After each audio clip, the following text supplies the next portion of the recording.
அஷ்டம்பம் தல நீரை கணி அப்பம் மூடவல் கோரி கப்பிய கரிமுகம் அடிபேணி கற்றிடும் அடியவர் புத்தியில் உரைபவர் கற்பகமன வீணை கடிதேரும் தம்மதியம் வைத்திடும் அரண்மகன் ஒரு தீரன் யானை மத்தல வைரனை கவி புதல்வனை மட்டவில் மலர் கொடு பணிவேனே தமிழடவினை முற்படுகிறதன் முற்பட எழுதியும் போனே புறமே செய்தாட்சிவனுரை ரதம் அச்சது கொடி செய்த அதிதீரா அத்துயரது கொடு சுப்பிரமணிபடும் அப்புணம் அதனிடை ஆகி அக்குறமகளுடன் அச்சிறு முருகனை அக்கணவன மருள் பெருமா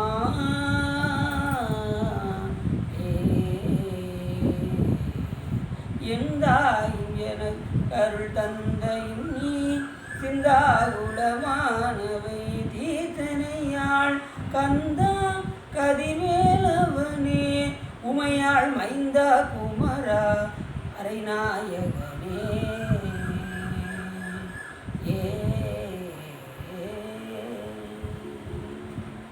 புலியர்கோன் படித்த புலியர்கோன்கள் போற்றி ஆளிமிசை கல்விதப்பில் அணைந்த வீரால் நடி போற்றி வாழி திரணாவுடன் வண்டண்டர் பதம் போற்றி ஊழிமணி திருவாத ஊரல் போற்றி எல்லாம் அல்ல சிவகாமிபாளுடனாகிய ஸ்ரீ சகஸ்திரலிங்க சுவாமியுடைய பெரும் கருணையினாலே நாம் தொடர்ந்து மதுரை மீனாட்சி சுந்தரேஸ்வரர் பெருமானுடைய திரு விளையாடல் புராணத்தை பற்றி சிந்திப்பதற்கு திருவருளும் குருவர்களும் அடியார்களும் அதன் அடிப்படையில் நாம் என்று எப்பொழுதுமே ஒரு பாடலை சிந்தித்துவிட்டு நாம் புராணத்திற்கு செல்வோம். சிவஞான சித்தியார் என்கின்ற நூலில் வாழ்வு என்னும் மையில் விட்டு வறுமையாம் சிறுவை தப்பி தாழ்வு என்னும் தன்மையோடு சைவமாம் சமயம் சாரும் ஊழ் பெறல் அறிந்து சால உயர் சிவ ஞானத்தினாலே போற்றுவார்கள் அருள் பெற்றாரே என்று கூறுகின்றார் அருளந்தி சிவாச்சி. இதில் என்ன சொல்கிறாரு அப்படின்னா, வாழ்வு என்னும் மையம் விட்டு மிகுந்த செல்வம் இருந்தால் சிவபெருமான் நடந்துடலாமா கேட்டால் ரொம்ப செல்வம் இருக்குங்க, நான் பல கோடிக்கு அதிபதி, சிவபெருமானை போய் அடைஞ்சிட முடியுமா? ஒருத்தர் ஏற்கனவே 2 பேர் போனாங்க, நான் செல்வத்தில் பெரியவர்னார் ஒருத்தர் நான் கல்வியில் சிறந்தவர்னார். உடனே சாமி என்ன பண்ணார், நீண்ட மாலும் அயனும் வெறுவ நீண்ட நெருப்பை விருப்பிலேனே அப்படின்னாரு மாணிக்காசன். 2 பேரும் போட்டி கொடுத்துருந்தாங்க பிரம்மா விஷ்ணு. அது நடுவில் ஒரு நெருப்பு மூட்டை அப்படியே போய்கிட்டே இருந்துச்சான். திருமால் எப்படிப்பட்டவரா, வளர்ந்துகிட்டே போவாராம். நீண்ட மாலுன்னா அவர் நெடுன்னு வளர்ந்து இருப்பாரா, அவருக்கு மேலே இந்த நெருப்பு அதுக்கு மேலே வளர்ந்து போச்சான். யார் சொல்கிறார், மாணிக்காசன் சொல்கிறார். நீண்ட மாலும் அயனும் வெறுதில் புணர்ச்சி பத்தில் சொல்கிறார். நீண்ட மாலும் அயனும் வெறுவ நீண்ட நெருப்பை. இவங்க 2 நான் சிறந்தவன் 2 பேரும் வந்து என்னைக்கு நான் வந்துச்சோ அன்றைக்கி என்ன ஆயிரும், நாம் இறைவனை அடைய முடியும். 2 பேரும் ஆளாளுக்கு பெரியவன்னாங்க. உடனே யார் அடிக்க முடியும் பார்க்கிறாரோ அவர்களே பெரியவர்னாரு சாமி. உடனே இவர் என்ன பண்ணார், அன்னப்பச்சி வடிவம் எடுத்து மேலே போனார். இவர் என்ன பண்ணார், பன்றி உருவம் எடுத்து. ஆனால் 2 பேரால் பார்க்க முடிஞ்சா, ஏன் பார்க்க முடியல, செருக்கு. யான் எனது என்கின்ற செருக்கினால் இறைவனை காண முடியாது. அன்பு ஒன்றினாலே தான் காண முடியுமே தவிர யான் எனது என்னும் செருக்கினால். அப்போ செல்வத்தினால முடிஞ்சா முடியல, கல்வியினாலையும் முடியல. அப்போ எப்படி தான் அதை அவர் மேலே நான் அன்பு செலுத்துவது, எப்படி நாம் அவரை புரிந்து கொள்வது என்று பார்த்தால், வாழ்வு என்னும் மையல் விட்டு வறுமையாம் சிறுவை தப்பி, வறுமை வந்த நிலையிலும் கூட அதையும் ஒழித்து, வறுமையும் ஒழித்து செல்வத்தையும் ஒழித்து, இதெல்லாம் தாண்டி தான் நம்ம என்ன செய்யணும், சிவபெருமான வழிபாடு செய்யணும். வறுமையாம் சிறுமை தப்பி தாழ்வு என்னும் தன்மையோடு சைவமாம் சமயம் செய்யணும். இங்கே சைவத்துக்குள்ள வந்தாச்சுன்னா முதல்ல என்ன வரணும், பணிவு ரொம்ப வரணும். ஒரு அடியார் பார்த்தோம்னா பணிவு அவங்களுக்கு வணக்கத்தை செலுத்தணும். இப்போ ஒரு அடியார் இருந்தாங்கன்னா நம்ம எப்படி திரும்ப இருப்போம், நெஞ்சை நிமித்துக்கிட்டு அவராட்டு போட்டோம், நம்ம வாட்டு போவோம் அப்படின்ட்டு எச்சோ நெஞ்சை நிமித்துக்கிட்டு போவோம். அவருக்கு வணக்கம் கூட சொல்கிறது கிடையாது. யாருக்கு விபூதி ஊசி வந்தால் முதல்ல என்ன செய்யணும், அவர்களுக்கு வணக்கத்தை செலுத்தணும். வந்திருப்பது சிவபெருமானே அப்படின்னு சொல்லி அந்த திருநீரை பார்த்ததும் நமக்கு ஐயா வணக்கம் ஐயா அப்படின்னு சொல்லணும்.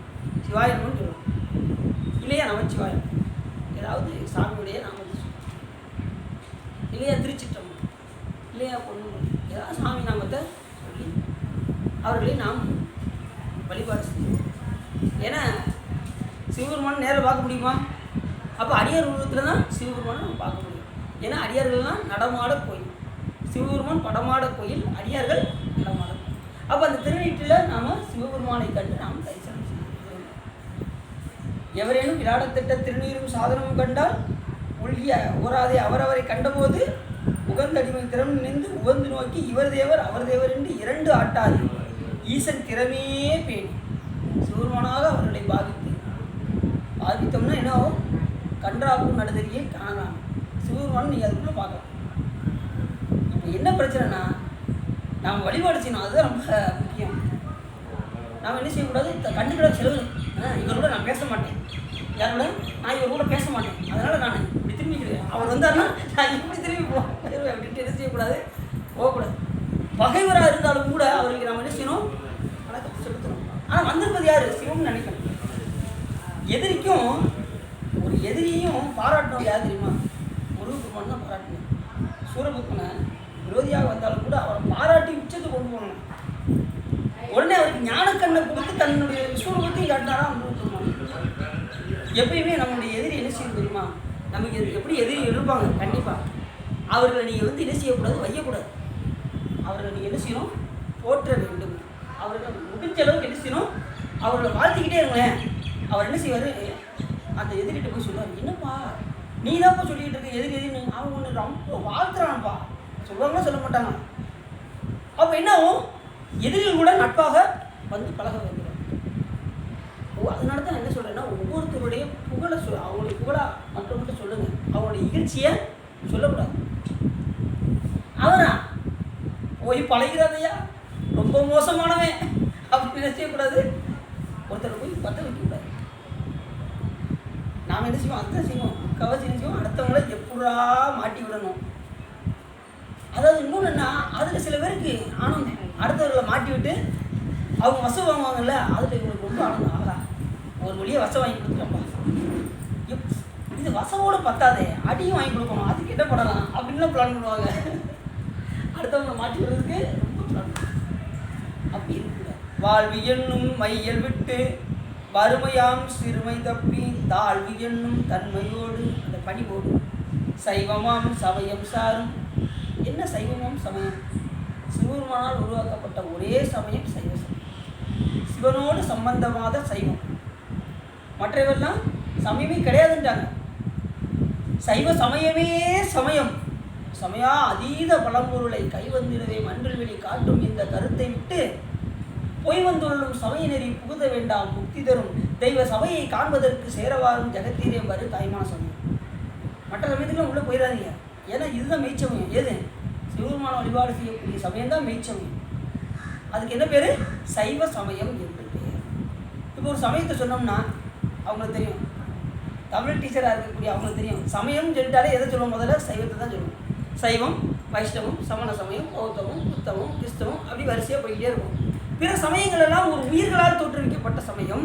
சைவ சமயம் ஒன்று தான் சிவபெருமானால் தோற்றுவிக்கப்பட்ட சமயம். அதனால தான் சைவம் ரொம்ப. ஆனால் சைவத்துக்கும் சாதாரணமாக நாம் யாரும் உள்ளே வந்துட முடியாது. சிவபெருமானுடைய அருள் இருந்தால் தான் எங்கே வர முடியும்? இந்த சைவத்துக்கு வந்து சிவபெருமானை நாம் வழிபாடு செய்ய முடியும். அதுக்கு என்ன செய்யணும்னா பல்வேறு பிறவிகளில் புறச்சமயம் என்றும் கடவுள் இல்லைங்கிற சொல்கிற சமயத்திலேருந்து அப்புறம் ஓரளவுக்கு ஒத்துக்கிட்டு கடவுள் இருக்காருன்னு சொல்கிற சமயத்துக்குள்ளே வந்து புறச்சமயம் என்றும் அகச்சமயம் புக்கும் புகழ் மிருதி வழி உழன்றும் ஆச்சிரம் அறத்துறைகளை அடைந்தும் அருந்தவர்கள் பல புரிந்தும் ஆரணங்கள் படித்தும் சிறப்புடைய புராணங்களை உணர்ந்தும் வேத சிறப்பொருளை மிகவும் தெளிந்து சென்றார். எல்லா நூல்களையும் கற்று தெரிஞ்சு இது உண்மை சமயம் அல்ல அல்ல அல்ல அல்லன்னு எல்லாத்தையும் ஒதுக்கி கடைசி தான் எங்கே வர முடியும்? சிவபெருமான்கிட்டே வர முடியும். இந்த சைவ சமயத்துக்கே உள்ளே வர முடியும். இந்த சைவ சமயத்துக்குள்ளே வந்ததுமே என்ன செய்யணும்னா அடுத்த ஸ்டெப்பு என்ன அப்படின்னா சரியாகிரியா யோகம் பெற்று ஞானத்தினால் சிவனடி சேரணும். இங்கே உள்ள சமய கட்டுப்பாடுகள் நம்ம கடைபிடிக்கணும்ல. இப்போ அறிவில்லாத மாணவர்கள் கடை தர முடியுமா? அறிவு இல்லாத மாணவர்கள் நல்ல மாணவர்கள், அறிவு தெளிவில்லாதவர்கள் படித்து பாஸ் பண்ண முடியுமா? முடியாது. அதுபோல் சமயத்துக்குள் வந்து அந்த முறைகளை கடைபிடிக்கவில்லை என்றால் சிவபெருமானுடைய திருவடி அப்படிப்பட்ட ஒரு சமயம் இது இந்த சைவ சமயம். அதை நாடும் நகரமும் நத்திரு கோயிலும் தேடி திரிந்து சிவபெருமான் என்று பாடுவின் பாடி பணிவின் பணிந்தவின் கூடிய நின்று கோயிலா. அப்படிப்பட்ட ஒரு சமயம் இந்த சைவ சமயம். அதீத பழம்பொருளை தாய்மான சமயம். இது சைவத்தெல்லாம் கடந்த சமயத்தெல்லாம் கடந்த சமயம் எது? சைவ சமயம். அப்படிப்பட்ட ஒரு சமயத்தில் நம்ம சாமி இங்கே வந்து புகுத்தியிருக்கார் அப்படின்னா பல்வேறு பிறவிகளில் அவரை நாம் என்ன செஞ்சுருக்கோம்? ஒரு மலரை பறித்து சாமிக்கு கொடுத்துருக்கோம். வாங்க சாமி, ஒரு மலரை பறித்து சாமி கொடுத்தாலும் சாமி என்ன பண்ணுவார்?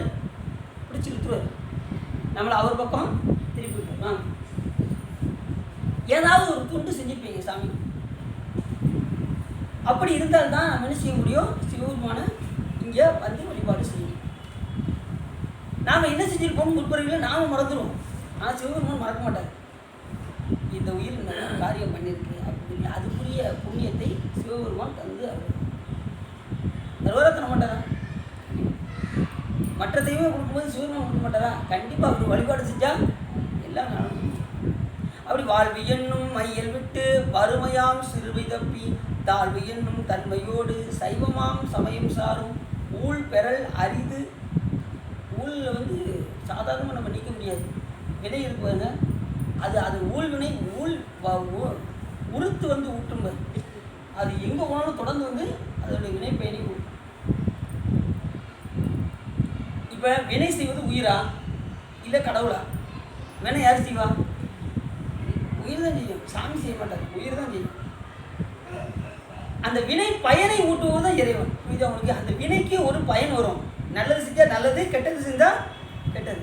அந்த பயன் இருக்குது பார்த்தீங்களா? பயனை ஊட்டுவதற்கு ஒரு ஆள் வேணும், அவர் தான் கடவுள்னு சொல்லணும். இப்போ நீ ஒரு ஆளுக்கு தர்மம் பண்ணுறீங்க, நல்லா தர்மம் பண்ணுறது, ஒரு ஆளுக்கு அந்த தர்மம் திரும்பி உங்களுக்கு எப்படி வரும் அப்படின்னா கடவுள் தான் வாங்கி நமக்கு அந்த வினை பயனை. இல்லை நீங்கள் தர்மம் செஞ்சது இல்லாமல் போயிடும். இப்போ நான் செஞ்ச புண்ணியம் அன்றைக்கி நான் நல்லா இருக்கேன் சொல்லுவோமா சொல்ல மாட்டோமா? அப்போ எப்படி நீங்கள் சந்தோஷப்படுறீங்க அப்படின்னா அதனுடைய பயனை கொடுக்கும்போது நீங்கள் என்ன செய்கிறீங்க? சந்தோஷப்படுறீங்க, நான் நல்லா இருக்கேன் அப்படிங்கிறீங்க. துன்பப்படும்போது நான் என்ன தீங்கு செஞ்சனோ அப்படின்னு சொல்லணும், ஆனால் அப்படி சொல்ல மாட்டேன். இந்த இருக்கான் பாரு இவனால தான் நான் போயிட்டேன் சொல்லவா சொல்லணும். அடுத்தவர்கள் என்ன செய்வோம்? தூட்ட ஆரம்பிச்சு. அப்படி அல்லாமல் எல்லாம் சிவன் சிவன் என்று சொல்லி நல்லதையும் கெட்டதையும் முறை போல் அப்படி அருள் பெற்றவர்கள் மூளை பொறியடித்து எல்லாவற்றையும் கடந்து பணிவு என்கின்ற தன்மையோடு எங்கே வர முடியும்? இந்த சைவ சமயத்துக்குள் வர முடியும். இந்த சைவ சமயத்துக்குள் வந்தவர்கள் சிவபெருமானுடைய அருளை கண்டிப்பாக பெறுவார். ஊழ்பெறல் அரிது சால உயர் சிவஞானத்தாலே எப்படி சிவபெருமானை அடைய முடியும் அப்படின்னா உயர்ந்த சிவஞானம் இருந்தால் தான் என்ன செய்ய முடியும்? சிவபெருமானை அடைய முடியும். அந்த சிவஞானம் இல்லைன்னா சிவத்தை அடைய முடியாது. ஏற்கனவே நம்ம ஒரு பாட்டில் பார்த்தோம், ஞானத்தால் தொழுவார் சில ஞானிகள், ஞானத்தால் தொழுகிறே நானிலே, ஞானத்தால் தொழுவார்கள் தொழக்கண்டு, ஞானத்தால் நானும் தொழுகிறேனே. எனக்கு அந்த ஞானம்லாம் இல்லை சாமி, அந்த சிவஞானத்தை பெற்றுக்கொண்டு நான் என்ன செய்ய போகிறேன்? உன்னை நான் வழிபாடு செய்ய போகிறேன் அப்படின்னாரு. அதன் அடிப்படையில் நாம் என்ன செய்யணும்? அந்த உயர்ந்த சிவஞானம் நமக்கு வர வேண்டும். அந்த உயர்ந்த சிவஞானம் நமக்கு வர வேண்டும் என்று சொன்னால் வழிபாட்டை விடாமல் செய்து கொண்டே அந்த வழிபாடு செஞ்சுக்கிட்டே இருந்தாலே சிவமன்னவர் உயர்ந்த சிவஞானத்தை நமக்கு வர வைப்பார். இப்போ நீங்கள் செய்கிறதுல என்ன வழிபாடு? இப்போ நீங்கள் சாமியை பற்றி கேட்டுட்டு இருக்கீங்க, இதுதான் சிவஞானம், வேறு ஒன்றும் கிடையாது. சாமியை பற்றி கற்றல், கேட்டல், சிந்தித்தல், தெளிதல், நெட்டை கூடுதல் என்பதே உயர்ந்த சிவஞானம். இதை பெற்றுக்கொண்டு தான் நம்ம என்ன செய்ய முடியும்? இதனுடைய நடைமுறைகளை கடைபிடித்து அதுக்கப்புறம் தான் சிவத்தை போய் நாம் அடையணும். அந்த சிவஞானம் இருந்தால் தான் கற்க வேண்டும் என்கின்ற எண்ணம் வரும், சிவபெருமான் புகழை கேட்க வேண்டும் என்கின்ற விருப்பம் வரும், அவரை பற்றி சிந்திக்க வேண்டும் என்கின்ற விருப்பம் வரும், அவரை பற்றி தெரிய வேண்டும் என்கின்ற விருப்பம் வரும், அதன்படி கொள்கைப்படி நடக்க வேண்டும் என்கின்ற விருப்பு நமக்கு அப்பதான். இல்லைன்னா நமக்கு வருவதற்கு வாய்ப்பு. கோழில மதியினானை போற்றுவார்கள் அருள் பெற்றாரே. அப்படி இருந்து சிவபெருமான் என்ன செய்வாங்க? போற்றுவார்கள். அப்படி போற்றுபவர்கள் அருள் பெற்றே ஆவார். சிவபெருமானை யார் வழிபாடு செய்கின்றார்களோ உயர்ந்த சிவஞானத்தை பெற்றுக்கொண்டு சிவபெருமானை வழிபாடு செய்வர்கள் அருள் பெற்று எப்போதும் இருப்பார். சரி, இன்னைக்கு இந்த பாட்டை சிஸ்டமா இப்போ நம்ம புராணத்துக்குள்ள போகிறோம். அந்த பன்றி குட்டிகளை மந்திரிகளாக்கிய படணும். ஏற்கனவே இந்த விலங்குகள்லாம் நிறைய சிவபூஜை பண்ணி பார்த்தீங்க. ஆனால் என்ன காரணம், ஒரு முனிவருடைய சாபத்தினால் அவங்க என்ன செய்வாங்க, விலங்குகளாக வந்து பிறந்து அதுக்கப்புறம் பூஜை செய்து அதுக்கப்புறம் வந்து மோட்சம் அடைவாங்க. அப்படி இந்த பன்றிக்குட்டிகள் அந்த வியாழ பகவான் என்ன செஞ்சார், சாபம் விட்டார். 12 பேரும் 12 பன்னிக்குட்டிகளாக பிறந்து பிறகு சாமியினுடைய திருவருளால் அது முளைப்பாலை அருந்தி அதற்கு ஞானம் வந்து அது அறிவில் சிறந்து விளங்கி கொடிய விலங்காக இருந்தாலும் அறிவு இல்லாததினால் அது என்ன ஆயிடுச்சு, சிவபெருமானுடைய அருள் அந்த தாய் முளைப்பால் கொடுத்ததும் அதுக்கு ஞானம் வந்துவிட்டது. எதுக்கு, இந்த 12 பன்றிக்குட்டிகள். அதுக்கப்புறம் சாமி என்ன பண்ணார், முகத்தை மட்டும் பன்றிக்குட்டிகளாக்கி மற்றது உடம்பெல்லாம் என்ன செஞ்சார், மனித உடம்பாக கொடுத்தார். இப்போ என்ன செய்ய போகிறாரு அப்படிங்கிறத நம்ம இந்த கதையில் பார்க்க போகிறோம். இது வரைக்கும் கதை புரிஞ்சிருச்சா? முழுமுதற் கடவுளாகிய இறைவர் மறைத்தருடைய பின் பன்றிமுக குமாரர்கள் அந்த 12 பேரும் இப்போ குமாரர்களாக ஆயிட்டாங்க. முகம் மற்றும் பன்றிமுகம். 12 உதய சூரியர்கள் 12 போல் விளங்கி பல கலைகளிலும் வல்லவர்களாய் ஒரு சேர பன்றி மலையில் இருந்தார்கள். ஏற்கனவே நம்ம என்ன பார்த்தோம், பன்றி மலை எப்படிப்பட்ட மலை, அங்கே யார் தவம் செய்தாலும் மோட்சம் அடைவார்கள் என்று பார்த்தோம். அப்படிப்பட்ட மலை அது மதுரையில் தான் இருக்குது. அங்கே சிவபெருமான் எப்போதும் விளங்கி தோன்றுவார் அப்படின்னு நேற்று பார்த்தோம். அப்படி அந்த பன்றி மலையில் அந்த 12 பன்றி குமாரர்களும் அங்கே இருக்காங்க. சூரியர்கள் 12 ஏற்கனவே நம்ம பார்த்தோம். 12 பேருக்கும் 12 சிப்பந்திகள் உண்டு, 12 கோடி சூரியர்கள் உண்டு. நம்ம நேற்று அந்த இதில் பார்த்தோம். சூரியர்கள் 12, உருத்திரர்கள் 11, வசுக்கள் 8, அஸ்வினிதர்கள் 2 ஆக 33. 33 பேருக்கு 1 கோடி சிப்பந்திகள், அவர்கள் எல்லாம் சேர்ந்து 33 கோடி தேவர்கள் என்று நம்ம பார்க்கணும். அப்படி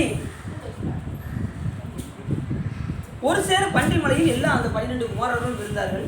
அங்கனம் அவர்கள் இருக்கும் நாளில் சோமசுந்தர கடவுளின் திருவருளின் வகைகள் எல்லா உயிர்களுக்கும் பொதுவாய் நின்று இன்பம் தருவன என்று ஞான நூல்கள் கூறும். உண்மையை உலகத்தார் அனைவரும் தெளிவுய அங்கேற்கண் அம்மையார் இறைவனை நோக்கி, எம் பெருமானே, கொடிய விலங்குகள் எல்லாவற்றிலும் மிக கொடியதாய் அறிவு இல்லாதவனவாய் உள்ள பன்றி குட்டிகளுக்கு இறங்கி நீ தாய் பன்றியாகி முளை கொடுத்து உன்னை விலங்கின் அறிவை போக்கியது என்ன என்று ஒரு கொஸ்டினை விடுறாங்க. அம்பாள் சிவபெருமான்கிட்ட கேட்காங்க, விலங்கிலே கொடி விலங்கு தான் பன்றியா, அந்த பன்றி குட்டி அறிவில்லாதது, அதுக்கு எப்படி சாமி நீங்கள் தாய்ப்பால் கொடுத்தீங்க அப்படின்னு யார் கேட்கா, அங்கே இருக்க நம்மையாக விளங்கக்கூடிய மீனாட்சி அம்மையார் சாமி பார்த்து கேட்குறாங்க. சாமி சொல்கிறாரு, சாமி ஏற்கனவே எப்படிப்பட்டவர், கருணையே கற்பனை கடந்த ஜோதி கருணையே. அவர் எந்த உயிரையும் தண்டிக்கணும் இதே கிடையாது. அவர் நல்லவரும் ஒன்று தான், கெட்டவரும். இவர் ரொம்ப தீங்கு செஞ்சுட்டான், நான் உன்னை இந்தமே உன் பக்கத்திலே நான் வந்து அருள் செய்ய மாட்டேன், போயிரு, இடத்த காலி பண்ணிடு அப்படின்னு சொல்லுவாரா? சிவபெருமான் அப்படி சொல்லுவாரா? சொல்ல மாட்டேன். இல்லைன்னா அவர் கடவுளே கிடையாது. புரியுது அவங்களுக்கு? அவர் கெட்டவர்கள் ஒதுக்குனார்னா அவர் கிடையாது. நான் நல்லவர்களுக்கு மட்டுமே அருள் செய்வேன் அப்படின்னு எந்த கடவுளாக சொல்லுவாங்க? அது சிவபெருமான் சொல்லுவாரா? அப்படி நல்லவர் தீயவர் எனாது நச்சினர் செல்லல் கட சிவ முக்தி காட்டுவர் கொல்ல நமந்தமல் கொண்டு போகும் இடத்து அல்லல் கெடுப்பன அஞ்சலுக்குமே நம்ம ஞானசம்பந்த பெருமானே பாடியிருக்கோம். அப்படி அதுக்கப்புறம் சாமி சொல்கிறார், அம்மையார் சொன்னதுமே உடனே சாமி அப்படி சிரித்த முகத்தோடு, எப்பயுமே சாமி இப்படிப்பாரு, கோபத்தோட அப்படி பேசுவாரா? சாமி எப்பயுமே புன்னகையோட தான் பேசுவார். சாமியுடைய நீங்கள் முகத்தை பார்த்தீங்கன்னா எப்படி இருக்கும் அப்படின்னா, அந்த தேஜஸ் சாமி செம்பொருளாக இருப்பார். நல்ல குணமக்களுங்க, நீங்கள் தியானம் செய்தாலும் கூட சிவபெருமான் எப்படி இருப்பார், செக்கச்சவேன்னு. உடனே நீங்கள் கிள்ளி விட்டு ரத்தம் வருமா அப்படின்னு கேட்கக்கூடாது, அப்படி இருப்பார் சிவபெருமான். ஏன்னா எல்லா நூல்களுமே சொல்லக்கூடிய கருத்து, அவர் செம்பொருள். நிறைய படத்தில் பார்த்தீங்கன்னா ப்ளூ கலரில் சிவபெருமான் வந்து நஞ்சு சாப்பிட்டுருக்காருன்னு சொல்லி நான் நிறைய கோயிலில் பார்த்துருக்கேன். நிறைய கோயில் எப்படி இருக்குன்னா சாமி ப்ளூ கலராக போட்டிருக்காங்க, உடம்பெல்லாம் ப்ளூ கலராக வளைஞ்சி. அது இது என்னென்னா, அவர் வந்து ஒருத்தர் கேட்டேன், அச்சகிட்டே கேட்டேன், எதுக்குங்க எப்படி போட்டிருக்கீங்க படம்? அவர் நஞ்சு சாப்பிட்டாருங்க, அதனால தாங்க உடம்பெல்லாம் அப்படியே கலகலகலன்னு நீல கலரில் இருக்குது அப்படின்ட்டாங்க. தெரியாமல் கேட்டேன், தந்துறையா அப்படின்ட்டு நான் அறிந்து வந்துட்டேன். கண்டம் மட்டும்தான் நீலகண்டமாக இருக்கணுமே தவிர மற்ற எல்லா உடம்பினுடைய எல்லா பாகங்களும் சிவப்பாக இருக்கும். சாமி செம்பொருள், அவர் நெருப்பு போன்ற வடிவினர். சூரியன் எப்படிப்பட்டவர்? அலல் போன்ற வேணியன். யார் சொல்கிறா? ஞானசம்பந்தன் சொல்கிறார். எந்த பாட்டு? கையற்கரசி வலவர் குன்பாவை வரிவளை கை மட மாணி பங்கைய செல்வி பாண்டிமதேவி பணி செய்து நாள்தோறும் பரவ பொங்கழல் ஊருவன் என்ன சொன்னாரு? பொங்கு அழல் உருவன் அப்படின்னாரு. அழல்னா நெருப்பு, நெருப்பு போன்ற வடிவன் சிவபெருமான். பொங்கழல் ஊருவன் பூதநாயகன், இந்த உயிர்களுக்கெல்லாம் நாயகனாக விளங்கக்கூடியவர், தலைவனாக விளங்கக்கூடியவர் பூதநாயகன். நாள் வேதமும் பொருள்களும் அருவி அங்கையர் கண்ணி தன்னோடு மாமந்த ஆழவையாவதும் இதுவே. இப்படியும் பண்ணலாம். அந்த இதுவே அப்படிங்கிறத இதுவே. அடுத்து மறுபடியும் சொல்லும்போது அங்கையர் கண்ணி தன்னோடு மாமந்த ஆழவையாவதும் இதுவே அப்படி பாடணும். முதல் பாடும்போது இதுவே அப்படி பாட்டு, ரெண்டாவது படிக்கும்போது இதுவே அப்படி ஏங்கி பண்ணணும்னா சிவபெருமான் இப்போ உனக்கு என்னப்பா வேணும் அப்படின்ட்டு ஓடி வருவார். அப்படி ஏங்கி ஏங்கி பாடணும். திருமுறைகள் பாடும்போது அப்படி பாடணும், அந்த இயக்கத்தோட சாமிக்கு அப்படி இறங்கி வேண்டுற மாதிரி பாடணும். பாடணும்னா உடனே சாமி என்ன பண்ணுவார்? நம்ம தேவைகளை எல்லாம் பூர்த்தி பண்ணுவார். அதுக்காக எதுவும் கேட்டுறாதீங்க. நான் திருமுறை நிறைய பாடியிருக்கேன். சிவபெருமான் எது கேட்டாலும் கொடுத்துருவார் அப்படின்ட்டு என்ன செய்யாது, விண்ணப்பம் போட்டுறாதீங்க சாமிக்கு. நீங்கள் அன்போடு பாடுனீங்கனாலே சிவபெருமான் உங்களுக்கு எல்லா நலன்களையும் கொடுப்பார். சரி, அப்படி வந்துருச்சு. உடனே அந்த கொஸ்டினை கேட்டதும் உடனே சாமி சொன்னார் புன்னகையோட. அப்போது சோமசுந்தர கடவுள் அம்மையாரை நோக்கி, சகல வேதங்களும் ஆகமங்களும் நம்மை சகல ஜீவ தயாவரன் என்று சொல்லும் தகுதியால் எல்லா நூலும் என்ன சொல்லுது சாமியை? இவர் ஜீவ தயாளர் அப்படின்னு சொல்லி சொல்லுதான் எல்லா நூல்களும். ஏன்னா ஜீவன்களுக்கெல்லாம் அவர் கருணை பாலிப்பதனால் அவர் ஜீவ தயாவரன் என்று சிவபெருமானுக்கு ஒரு பேர். அந்த தன்மையால் சேதன பொருள் அறிவு, சேதனம்னா அறிவுடைய பொருள்னு அர்த்தம், அசேதனம்னா அறிவு அல்லாத பொருள்னு அர்த்தம். அவருக்கு அறிவுடைய பொருளும் ஒன்று தான், அறிவு அல்லாத பொருளும் சிவபெருமானுக்கு ஒன்று தான். அப்படி அறிவுடைய பொருள் அறிவு அல்லாத பொருள் என்ற இரண்டும் எமக்கு வேறல்ல, ஒரே தன்மையானவை. அது காரணத்தினால் தாயை இழந்து கொடிய பசியினால் காணிடை கிடந்து பற்றுக்கோடின்றி வருத்தமடைந்த பண்டிக்குட்டிகளுக்கு இறங்கி தாயாகி முளை கொடுத்து அவற்றை காத்தறினோம் அப்படின்னு யார் சொன்னால்? சிவபெருமான் நோக்கி சொன்னார். அதனால் அப்பண்டிக்குட்டிகள் அளவில்லாத வலிமையும் வெற்றியும் கல்வியின் முதிர்வையும் ஞானத்தையும் பெற்றுக்கொண்டனர். இனிமேல் அப்பன்றி குமாரர்கள் ராஜராஜ பாண்டியனுக்கு மந்திரிகளாக இருந்து பல்வகை வளங்களையும் பெருக்கி பாசங்களை ஒழித்து நம்முடைய பெருங்கணத்தவர் ஆவார்கள் என்று விடை கொடுத்து அறிந்தார். இப்போ அவங்க என்ன செய்ய போகிறாங்க? முதல்ல மந்திரியாக்க போகிறாங்க. அதுக்கப்புறம் என்ன செய்ய போகிறாங்கன்னா சிவகண தலைவர்களில் ஒருத்தராக சிவபெருமான் ஆக்க போகிறாங்க. சிவபூத கணங்கள் இருக்கா பார்த்தீங்களா? அந்த கணங்களில் இவங்களையும் போய் இருக்க பூதகணங்கள்லாம். அது இப்போ நாயன்மார்கள்லாம் எந்த லிஸ்ட்டில் இருக்காங்க? நிறைய இதில் பார்த்தீங்கன்னா இவர் சிவகண தலைவராக ஆவார்கள் அப்படின்னு தான் வரும். நாயன்மாரோட வரலாற்றுலாம் அவங்க செய்த தொண்டுக்கு எங்கே போவாங்க? சிவகண தலைவராக இருப்பாங்க அப்படின்னு தான் நிறையா இது சேக்கில் சார் நிறைய இடத்துல அப்படி தான் சுட்டி காமிச்சிருக்கு. நீங்கள் பார்த்தீங்கன்னா தெரியும். அப்படி அந்த கணத்தவர் ஆகணும் அப்படின்னா எவ்வளவு தகுதி இருக்கணும் அந்த உயிருக்கு, எவ்வளோ வழிபாடு செஞ்சால் அந்த கணத்தவராக போய் இருக்க முடியும். அப்போ இந்த பண்டிகை குட்டிகள் 12 பேர் இருக்காங்கன்னா இவங்க முப்படிகளில் எந்த அளவுக்கு ஒரு தவம் செய்திருந்தால் சிவபெருமான் அந்த கதிக்கு கொண்டு போவார். யோசிச்சு பாருங்க. காரணம் இல்லாமல் சாமி எதையுமே செய்ய மாட்டார். எல்லாவற்றுக்கும் ஒரு காரணம் இருக்கணும். ரெண்டாவது, பக்குவம் அடையாமல் யாரும் மோட்சம் அடையவும் முடியாது. அந்த கணத்தலைவராக இருக்கிறது கூட இந்த உயிர்களுக்கு தகுதி இருக்க போய் தான் இந்த 12 பேரும் என்ன செஞ்சுருக்காங்க? சிவபெருமானால் உழைப்பால் அருந்தி இருக்கிறார்கள். இல்லைன்னா அருந்தி இருக்க வாய்ப்பு இல்லை. அந்தளவுக்கு அவங்க தவம் செஞ்சுருக்காங்க. முற்பிறவியில் என்ன தவம் செஞ்சாங்களோ நமக்கும் தெரிஞ்சிருச்சுன்னா அந்த தவத்தை கொஞ்சம் செய்யலாம். நமக்கு அந்த தவம் தெரியலையே என்ன தவம்னு, வேற ஒன்றும் இல்லை, வழிபாடு தான். வழிபாடு தான் நமக்கு தவம்னா என்ன சொல்லியிருக்காங்க? சரியகிரி யோகம் ஞானம் என்கின்ற தவம் தான் தவம். நான் காட்டில் போய் தவம் செய்கின்றேன் அப்படின்ட்டு போய் பண்ணிடாதீங்க, அது குற்றமாயிரும். நான் சொன்னேன்ல, காட்டில் போய் தான் நம்ம சிவபெருமானோட என்னைக்கு நம்ம ஒன்றுபடுகின்றோமோ அன்றைக்கு நமக்கு எந்த வினையும் நம்ம வேலை செய்யாது. சிவபெருமானோடு ஒன்றுபட்டு இருக்கும்போது வினை நம்ம ஒன்றும் செய்யாது, கொடிய விலங்குகளால் நமக்கு துன்பம் வராது, எதுவுமே செய்யாது. அதை விட்டு நீங்கள் இருக்கும்போது தான் எல்லா வெற்றினாலும் நமக்கு துன்பம் வரும். அதுக்கு ஒரு கதை சொன்னேன். நீ இல்லைங்க என்ன இருந்தீங்க, நீங்கள் இருந்தீங்க, மற்றவங்க இல்லை, இல்லாத தெரிஞ்சு ஒரு காட்டில் குருநாதரும் சிசியரும் இருந்தாங்க. குருநாதர் அப்படியே தியானம் இல்லை இருந்தார். பக்கத்தில் சிசியர் முடிச்சு தான் இருந்தார். ஒரு புலி வேகமாக துரத்து எழுந்துச்சு. இவர் தியானம் பண்ணிகிட்டு இருக்காரு, சாமியோடு ஒன்றுபட்டு வழிபாடு செஞ்சுட்டு இருக்காரு. இவர் பயப்படுறாரு. பக்கத்தில் இருக்க சிசியன் என்ன ஆகுமோ ஏதோ ஆகுமோன்னு குட்டி அடித்து ஓடுறாரு. பார்த்தா அந்த குருநாதரை பார்த்தா அப்படியே நின்றுச்சு, ஒன்றுமே செய்யலை. பார்த்தா அப்படி திரும்பி போயிடுச்சு. இப்போ என்ன நிலையில் இருந்தார் அவர்?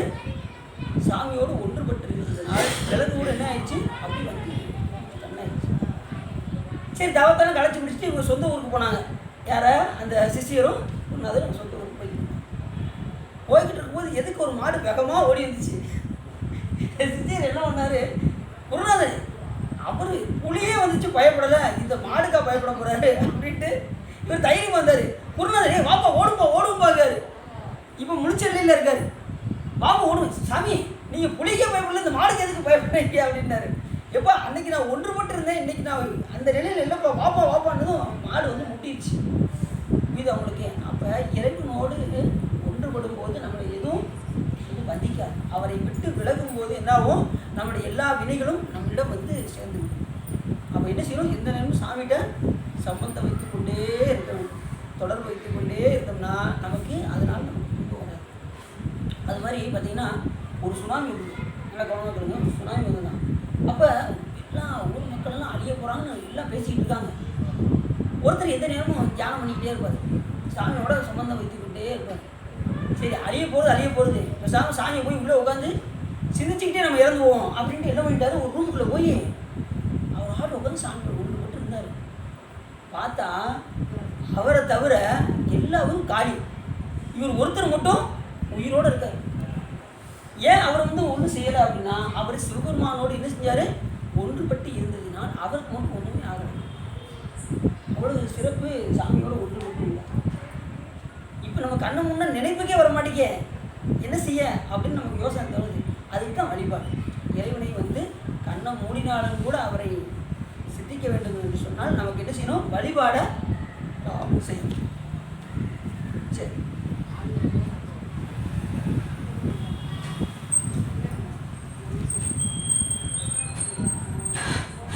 இப்போ சோமசுந்தர கடவுள் அன்று இரவு ராஜராஜ பாண்டியன் கனவில் தோன்றி, அரசனே பன்றில் மலையும் பன்றில் முகமுடைய 12 குமாரர்கள் இருக்கிறார்கள், அவர்கள் மிகுந்த அறிவுடையவர்களாக இருக்கிறார்கள், அவர்களை உனது அவையினுக்கு மந்திரிகளாக்குமாறு கொல்லப்படவா என்று என்ன சொல்கிறாரு சிவபெருமான். என்ன பண்ணுறாரு, யாருடைய கனவுல, ராஜராஜ பாண்டியனுடைய கனவுல போய் இந்த மாதிரி பன்றில் மலையில் 12 குமாரர் இருக்காங்க, அவங்களை நினைச்சி மந்திரிகளாக ஆக்குன்னு சுவாமி சொல்கிறார் என்று திருவாய் மலர்ந்தருளினார். உடனே பாண்டியன் மகிழ்ச்சியுடையவனாய் விழித்தெழுந்து விடியற் காலையிலே மந்திரிகளை அழைத்து அக்கனவினை அறிவித்து பன்றிமலையின் மேல் வசிக்கும் பன்றி வீர குமாரர்களை அழைத்து வருமாறு கட்டளையிட்டான். அமைச்சர்கள் பன்றிமலையினை அடைந்து அவர்களை கண்டு பாண்டியன் விருப்பத்தை கூறி வருமாறு வேண்ட அப்பன்றிமுக வீரர்களும் பாண்டியன் திருமுன் வந்து வணங்கினர். பாண்டியன் எதிர்கண்டு அளவில்லாத மகிழ்ச்சியுற்று அவர்களுக்கு அமைச்சியர் உரிமையை அளித்து பல்வேறு வரிசைகளும் தக்கவாறு கொடுத்து பழைய அமைச்சர்களின் பெண்களை அவர்களுக்கு மறைநூல் விதிப்படி திருமணம் செய்வித்தார். எவ்வளோ சிறப்பு செஞ்சுருக்காங்க. மந்திரிகளாகவும் ஆக்கி அந்த பழைய மந்திரி இருப்பாங்க பார்த்தீங்களா, அந்த பழைய மந்திரிகளுக்கு குழந்தை இருக்கும் பாருங்க, அவங்கள பூரா இவருக்கு என்ன செஞ்சுருக்காங்க, திருமணம் முடிச்சு வச்சுருக்காங்க. எவ்வளோ பெரிய சிறப்பு பாருங்க. ராஜராஜ பாண்டியன் யாராவது என்ன செய்வாங்க, யாராவது கொடுப்பாங்களா? முதல்ல மந்திரியாக்குறது பெரிய விஷயம், அதுலேயும் பொண்ணு கொடுக்கறது அதை விட ரொம்ப பெரிய விஷயம். நாமெல்லாம் என்ன செய்வோம், ஒழுங்காக இருக்கிறத மட்டும் வாங்கிட்டு ஓடியே போயிரு, பின்னாடி ஓடி போயிரு, வந்த வாசல் அவர் சுலபம் சொல்ல மாட்டோம். அது செஞ்சுதான் மந்திரிகளாகவும் ஆக்கி அவருடைய புதல்விகளை என்ன செஞ்சுருக்கான், அந்த மந்திரிகளுடைய புதல்விகளை பூரா அத்தனை பேருக்கும் அந்த 12 பேருக்கும் திருமணம் முடிச்சுருக்காங்க. இன்னொன்று என்னென்னா, அவங்க எப்படி இருக்காங்க, முகம் வந்து பன்றி முகம், அதை மறந்துடக்கூடாது. நம்ம ஆரம்பத்துலேருந்து அதை தான் பார்த்துட்டு இருக்கோம். பன்றி முக வீரர்கள் தான் நம்ம சொல்கிறோம். முகம் பன்றி முகம், உடம்பு மனித உடம்பு. அப்படிப்பட்டவங்க முதல்ல யாராவது வாக்கப்படுவாங்களா யோசிச்சு பாருங்கள். சற்று சிந்திக்க வேண்டிய விஷயம். ஆனால் அத்தனை பேரும் முடிச்சிச்சாரு கல்யாணம். ரொம்ப சிறப்பு. ஏன்னா சில பேர் பார்த்தீங்கன்னா, இவர் ஏற்கனவே முசுகுந்த சக்கரவர்த்தி பற்றி நான் சொன்னேன். அவர் எனக்கு இந்த நான் பூலகத்தில் போய் பிறக்கும்போது எனக்கு சாமி இந்த குரங்கு முகத்தோடு எனக்கு படைச்சிருங்க சாமி சொன்னாரா சொல்லலையா? ஏன் அப்படின்னா, அப்படின்னா தான் தன் முற்பிறப்பு நமக்கு யாவும் வரும் என்பதற்காக அவர் என்ன செய்யார், சாமிக்கிட்ட அந்த முகத்தோடே நான் போய் பிறக்கணும்னு கேட்டார். சாமி அதுபடியே கொடுத்தாரு. சில பேர்லாம் முகத்தை பார்த்து கேள்வி பண்ணுறாங்க, கிண்டல் பண்ணுறாங்க. நல்லா கவனம் பண்ணுறாங்க. இது முகத்தை பார்த்துட்டாலும் அப்படின்னு சொல்கிறாங்க பார்த்தீங்களா? அப்படி சொன்னவங்க மறுபிறப்பு என்ன ஆவாங்க, அதே முகத்தோடு பிறப்பாங்க. யாரும் என்ன செய்யக்கூடாது, கேலி கிண்டல் செய்யக்கூடாது. அப்படி செய்யும்போது அவங்களுடைய மனம் வருத்தப்படுமா, வருத்தப்பட்டது என்ன ஆகும், உடனே வினையாக வந்துவிடும். இதான் இது பல்ல பார்த்துட்டாங்க அப்படின்னா உடனே அது அடுத்த பிள்ளை அவங்க அதே மாதிரி பிறப்பாங்க. இது மூஞ்சியை பார்த்துட்டா அப்படின்னா அதே மாதிரி மூஞ்சியோடு அவங்க பிறப்பாங்க. அது மாதிரி எந்த அளவுக்கு நம்ம பிறரை கேள்வி பண்ணிக்கிறோமோ அதே வடிவத்தோடு நம்ம நினச்சி பிறந்து அந்த வினைப்பயனை அனுபவித்து தீர்க்கணும். வேறு வழியே கிடையாது. அது வினைக்கு அதுதான் பிராப்தம். அதை அனுபவித்து தீர்க்கிற வரைக்கும் அது வினை விடாது. அப்போ என்ன செய்யணும் அப்படின்னா அது மாதிரி யாரும் இவங்க குண்டாக இருக்காங்க ஒல்லியாக இருக்காங்க அப்படின்னு கேள்வி பண்ணக்கூடாது. இப்போ நாம் இருக்கிறத வச்சு தெரிஞ்சுக்கலாம். நம்ம குண்டாக இருந்தால் பிறரை கேள்வி பண்ணியிருக்கோம், நாம் ஒல்லியாக இருந்தால் பிறரை கேள்வி பண்ணியிருக்கோம் அப்படின்னு நம்ம தெரிஞ்சுக்கலாம். நம்ம வினை எப்படி இருக்குங்கிறத நாம் வாழ்கிற வாழ்க்கையிலே தெரிஞ்சுக்கலாம். ரொம்ப துன்பப்படுறோமா அப்போ பிறருக்கு தீங்கு செஞ்சுருக்கோம், ரொம்ப சந்தோஷமாக இருக்கோமா பிறருக்கு நல்லது பண்ணியிருக்கோம் அப்படின்னு நம்ம தெரிஞ்சுக்கிறோம். நாம் வாழ்கிற வாழ்க்கையிலேயே நாம் எந்த அளவுக்கு இருக்கோங்கிறத நாம் தெரிஞ்சுக்கலாம். ஏன்னா இதை ஊட்டுறது யார்? சிவருமன் ஊட்டுறது. இந்த வினைப்பயனை ஊட்டுபவர் சிவருமன். அப்போ நமக்கு வர்றது நல்லது கெட்டது எதனால் வருது? நாம் செய்கின்ற வினையினால் வருதுன்னு சொல்லிட்டு நல்லதையும் கெட்டதையும் எப்படி எடுத்துக்கணும்? ஒரே போல் எடுத்துக்கணும். நல்லது வந்தாலும் ஏதோ சாமி திருவிழான்னு கிடையாது, கெட்டது வந்தாலும் நாம் செய்த தீவினையினால் நமக்கு வருதுன்னு பொறுமையாக போயிட்டோம்னா பிரச்சனை இல்லை. அதை விடுத்துட்டு மறுபடியும் ஒருத்தர் திட்டுறாருங்கிறதுக்காக திரும்பி திட்டோன்னு வச்சுக்கோங்க, என்னாயிரும்? அது மேல்வினையாக மாறிவிடும், ஆகாம வினையில் போய் சேர்ந்துடும். சிவருமன் எழுதும் கீழ்கணக்கு அவர் வஞ்சாரு. இவர் மறுபடியும் திட்டி வச்சதுனால டபுள் மடங்கு கணக்கு என்ன ஆயிடுது? மேல் கணக்கு ஏறிடுது. ஏறுமா ஏறாத? கண்டிப்பாக ஏறும். மேல்வினை ஆகாமி வினை உடனே ஏறிடும். அந்த ஆகாமி வினை எப்படி ஏறுமா? 100 கோடி மாயா சக்திகள் தம் தம் மாயைகள் தொடங்கின அப்படிங்காரு மாணிக்கம் சொல்லுவோம். அத்தனை கோடி மாயினால நம்ம என்ன செய்கிறோமா? வினைகளை ஒரு நாளைக்கு எத்தனையோ கோடி நம்ம சேர்த்துக்கிட்டே இருக்கோமா வினைக்கணக்கு. அது வாட்டு முடமுடைய சேர்ந்துக்கிட்டு இருக்கு. ஒவ்வொரு செகண்டும் நம்ம என்ன செய்கிறோம்? என்னத்தையாவது நினைக்கிறோம், என்னத்தையாவது நல்லதை நினைக்கிறோம், கெட்டதை நினைக்கிறோம். அது வினைக்கணக்கு ஏறிக்கிட்டே போகுது. மாயினால் எத்தனையோ இதுக்கு மயங்குறோம், அது வினைக்கணக்கில் ஏறிக்கிட்டே இருக்கு. இந்த வினைக்கணக்கெல்லாம் மூட முடிய அது வாட்டு இருக்கட்டும், ஒன்றும் பிரச்சனை இல்லை. ஆனால் நம்ம வழிபாடு செய்தால் அந்த வினைகளை நாம் நீக்கலாம். வினை என்பது ஒரு ஜடம், அதுக்கு அறிவுலாம் கிடையாது. அதை நீக்குவதற்கு சிவபெருமானுக்கு ரொம்ப வேலையும் கிடையாது. ஆனால் உயிர்கள் பக்குவப்படுத்துவதற்காக சிவபெருமான் அந்த வினையை எடுத்து இந்த உயிர்களுக்கு ஊட்ட இதை வினைப்பயனை அனுபவிக்க பக்குவமடைந்து கொண்டே வரும். ஒரு துன்பம் வரும்போது என்ன செய்வோம்? இனிமேல் அந்த தவறு செய்யக்கூடாது அப்படிங்கிறது என்ன வரும்? இல்லைன்னா அது வரைக்கும் வராது. ஒரு துன்பம் வரும்போது அது வரைக்கும் நல்ல ஜாலியாக தான் இருக்கும். ஒரு துன்பம் வரும்போது ஏன் எதுக்கு இந்த துன்பம் வந்துச்சு? அப்போ ஏதோ செஞ்சுருக்கோம், அப்போ இதுலேருந்து நம்ம இப்போ கீழே விழுந்துட்டோன்னு வச்சுக்கோங்க, மறுபடியும் அந்த இடத்துல போய் நீங்கள் நடப்பீங்களா? இந்த பாதையில் போனால் ஏதோ இருக்குது அப்படின்னு சொல்லிட்டு என்ன செய்வீங்க? பாதையை மாற்றி போவீங்க. அதே போல் சிவன் என்ன பண்ணுவார்? நமக்கு அந்த பக்குவப்படுத்துவதற்காக சிவன் என்ன பண்ணுவார்? நம்ம இந்த துன்பங்கள்லாம் கொடுக்குறது என்ன காரணம்னா அதிலிருந்து நீங்கள் மீண்டு நல்ல கதிக்கு வர வேண்டும் என்பதற்காக தான் சிவபெருமான் அந்த நெறிமுறைகளை வகுத்து வச்சுருக்காங்க. சும்மா நம்ம வீட்டில் நல்லா சௌக்கியமாக இருந்தோம்னு வச்சுக்கோங்க, சாமி வந்து வழிபாடு செய்வோமா? சாமி எங்கெங்கே இருக்குது? இந்த தானங்க இருக்குது. அவர் எங்கேயோ அங்கே இருக்குது. இந்த அடுத்த சந்தில் தாங்க இருக்காரு. சொல்லப்பட்டோம் அடுத்த சந்தில் தான் இருக்கார். எப்போனாலும் போய் பார்த்துக்கலாம் அப்படின்னு அசால்ட்டாக என்ன செய்வாங்க? போகவே மனம் வராது. ஆனால் ஒரு சின்ன துன்பம் வந்துச்சுன்னா உடனே சார் சாமி வழிபாடு பண்ணல போட்டு, அதனால தான் உடனே போய் சாமி போய் வழிபாடு செய்யணும் அப்படின்னு ஓடி. அப்போ சாமி என்ன வந்துச்சு? சூழ்நிலை வந்துச்சு, ஓடினார். சாமியில் ஓடினார். சுந்தரம் சாமிக்கு 2 கண்ணும் போயிடுச்சு. எப்பா அப்படின்னு ஓடினார். இந்த ஆள் போய் சுந்தரம் சாமியெல்லாம் பார்த்தீங்கன்னா சாமி ஒரு வழி பண்ணியிருப்பார். போய் இப்பா ஏதாவது செய்ப்பா, 2 கண்ணும் போயிடுச்சுல, நீ தான் 3 கண்ணு வச்சிருக்கிற, மற்றை கண் தான் தாராது ஒளிந்தாள் வாழ்ந்து போதீரே. சாமி 3 கண்ணு வச்சிருக்கிற சாமி, அதில் 1 கண்ணை கொடுவேன் அப்படின்னா சிவருமன் வந்து யார்கிட்ட? சிவருமன் வந்து மற்றை 2 கண்ணு 3 கண்ணு ஒன்று இருக்க, மற்றை கண் தான் தாராது ஒளிந்தாள், நீயே வாழ்ந்துட்டு போ சாமி, வாழ்ந்து போதீரே. உடனே சாமி என்ன பண்ணாராம்? எப்பா உனக்கு கண்ணை கொடுக்க முடியாது, இந்த ஒரு கோலை வச்சுக்கோ அப்படின்னு உள்ளேருந்து கருவறையிலேருந்து ஒரு கம்பை மட்டும் வெளியே இருந்துச்சான். இதை ஊனிக்கிட்டே போயிட்டே இரு அப்படின்னாராம் சாமி. உடனே அந்த கம்பை ஊனிக்கிட்டே போனாராம். இந்த ஆள் எதை எப்படி பாடினாலும் இவர் வந்து கண்ணை வாங்க முடிய மாட்டேங்க அப்படின்னு என்ன பண்ணார்? முதல்ல அம்மாவை பிடிப்போம், அம்மா கருணையே வடிவானோம். அம்மா எந்த ஒரு காரியம்னாலும் அம்மாட்ட சொன்னோம்னா காரியம் சக்ஸஸ் ஆகும். உடனே அவர் நைஸாக போய் அப்பாட்ட சொல்லி நம்முடைய தேவைகள்லாம் பூர்த்தி பண்ணுவாங்க. உடனே அம்மாவை பிடிப்போம் அப்படின்னு காஞ்சிபுரத்துக்கு நேராக போயிட்டார். எங்கே? ஏகாம்பரேஸ்வரர் காஞ்சி காமாட்சி அம்மாவை போய் பிடிச்சார். பிடிச்சது உடனே என்ன அம்மா வந்து இடக்கண்ணை முதல் கொடுத்தாங்க. கம்பன் காணக்கண் அடியேன் பெற்றவரைன்னு பாடுறாருல இந்த பாட்டில். அப்படியே உடனே சாமி என்ன பண்ணாரு, அம்பாள் வந்து இடக்கண்ணை கொடுத்ததும் உடனே வழக்கண்ணை கொடுவதற்கு திருவாரூர் வந்தார். திருவாரூர் வந்து பாடினதும் உடனே சாமி என்ன பண்ணாரு, வழக்கண்ணை முதல்ல இடக்கண்ணை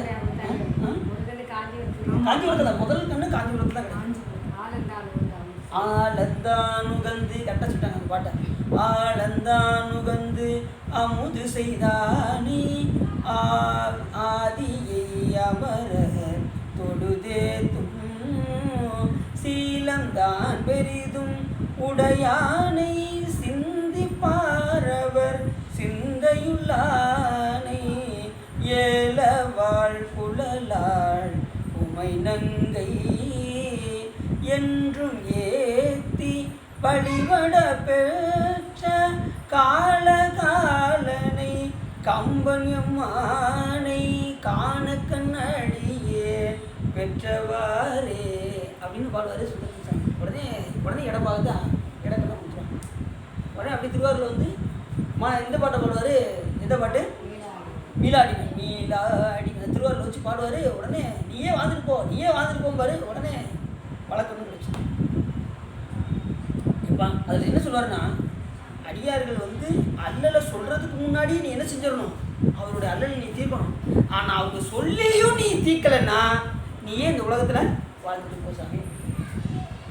அது பாட்டு மீளாடிமை உமக்கே ஆளாய் பிறரை வேண்டாயே சாமி. நான் வேற யாராவது வேண்டேனா, நான் ஒன்றை தவிர வேற யாராவது வேண்டேனா, பிறரை வேண்டாது. மூலாத்தி போல் உள்ளே கண்ணன்று முகத்தால் மிக வாடி ஆளாயிருக்கும் அடியார் தங்கள் அல்லல் சொன்ன ஆளாயிருக்கும் அடியார் தங்கள் அல்லல் சொன்னக்கா. அவங்க அல்லலை சொல்லும் போதே நீ என்ன செய்யணும், தீர்த்துருக்கணும். ஆனால் நீ தீர்க்கலைன்னா நீ இந்த உலகத்தில் சிவருமன் யாராவது இப்படி திட்டுவாங்களா? உரிமையை திட்டினாரு சுந்தரசாமி. வாழாங்கிருப்பீர் திருவாரூரில் வாழ்ந்து போதீரே. உடனே சாமி பொறுக்க முடியல, இருப்பா பொறுப்பு சேர்ப்பான், உனக்கு வாழ்க்கை கொடுத்துருவோம் அப்படின்னு கொடுத்துட்டாரு. 2 கண்ணை வாங்கிட்டாரு. இப்போ சாமி உடனே அவன் எதுக்காக 2 கண்ணை கேட்டான்னா அந்த காரணம் நமக்கு தெரியணும்ல. நாம் என்ன நினைப்போம், 2 கண்ணு கிடச்சின்னா இனிமேல் என்னென்ன அட்டுழியம் பண்ணணுமோ பண்ண ஆரம்பிச்சிருவோம்ல அப்படிமோ. நம்ம நல்ல இப்படி டிவி பார்க்கலாம், கண்ணு கிடச்சிச்சின்னா இப்படி டிவி பார்க்கலாம், நிறைய படம் பார்க்கலாம், எத்தனையோ நிகழ்ச்சிகள்லாம் மிஸ் பண்ணியிருப்போம், அதெல்லாம் மறுபடியும் முதல்ந்து பார்க்கணும். இப்படி என்ன தான் நமக்கு போகும். ஆனால் சுந்தரசாமி எதுக்காக, அதனால தான் சத்தியத்தையும் மீறினார். சுந்தரசாமி சத்தியத்தை மீறி எதுக்கு ஒட்டியூர்லேருந்து வந்தார் அப்படின்னா, அந்த நிகழ்ச்சியை காண வேண்டும், சாமியுடைய திருவிழாக்களை காண வேண்டும் என்பதற்காக திரு ஆரூர் இந்த விருப்பினாலும் அங்கே நடக்கக்கூடிய மக உற்சவம் நடக்கிறதுனால அந்த எப்படியாவது பார்க்கணும் அப்படிங்கிறதுக்காகவும் சாமி என்ன பண்ணார், சத்தியத்தையும் மீறி வந்ததுனால 2 கண்ணும் போச்சு அவருக்கு. சாமியுடைய சத்தியம் மீறலாமா, மீறக்கூடாது. ஆனாலும் சிவபெருமான் மேலே அவருக்கு விருப்பு, வேற எதுலையுமே விருப்பு கிடையாது. அதனால சாமி என்ன பண்ணார், 2 கண்ணையும் மறுபடியும் அவர் கூட வினைப்பின் அனுபவிக்க வேண்டும் என்ற விருப்பு இருந்திருக்கு. அதனால சாமி என்ன பண்ணார், எடுத்துகிட்டு கொடுத்துட்டாரு. ஞானிகளுக்கெல்லாம் சாமி என்ன பண்ணுவார், லேசாக அப்படி அந்த இதை உணர்ந்துட்டு உடனே மறுபடியும் தெளிப்படுத்துவார். அது மாதிரி பார்த்தீங்கன்னா மாணிக்கவாசலுக்கு போனால் சிறையில் போட்டு வச்சாங்க, சுடுற மணலில் கொண்டு போய் வச்சாங்க.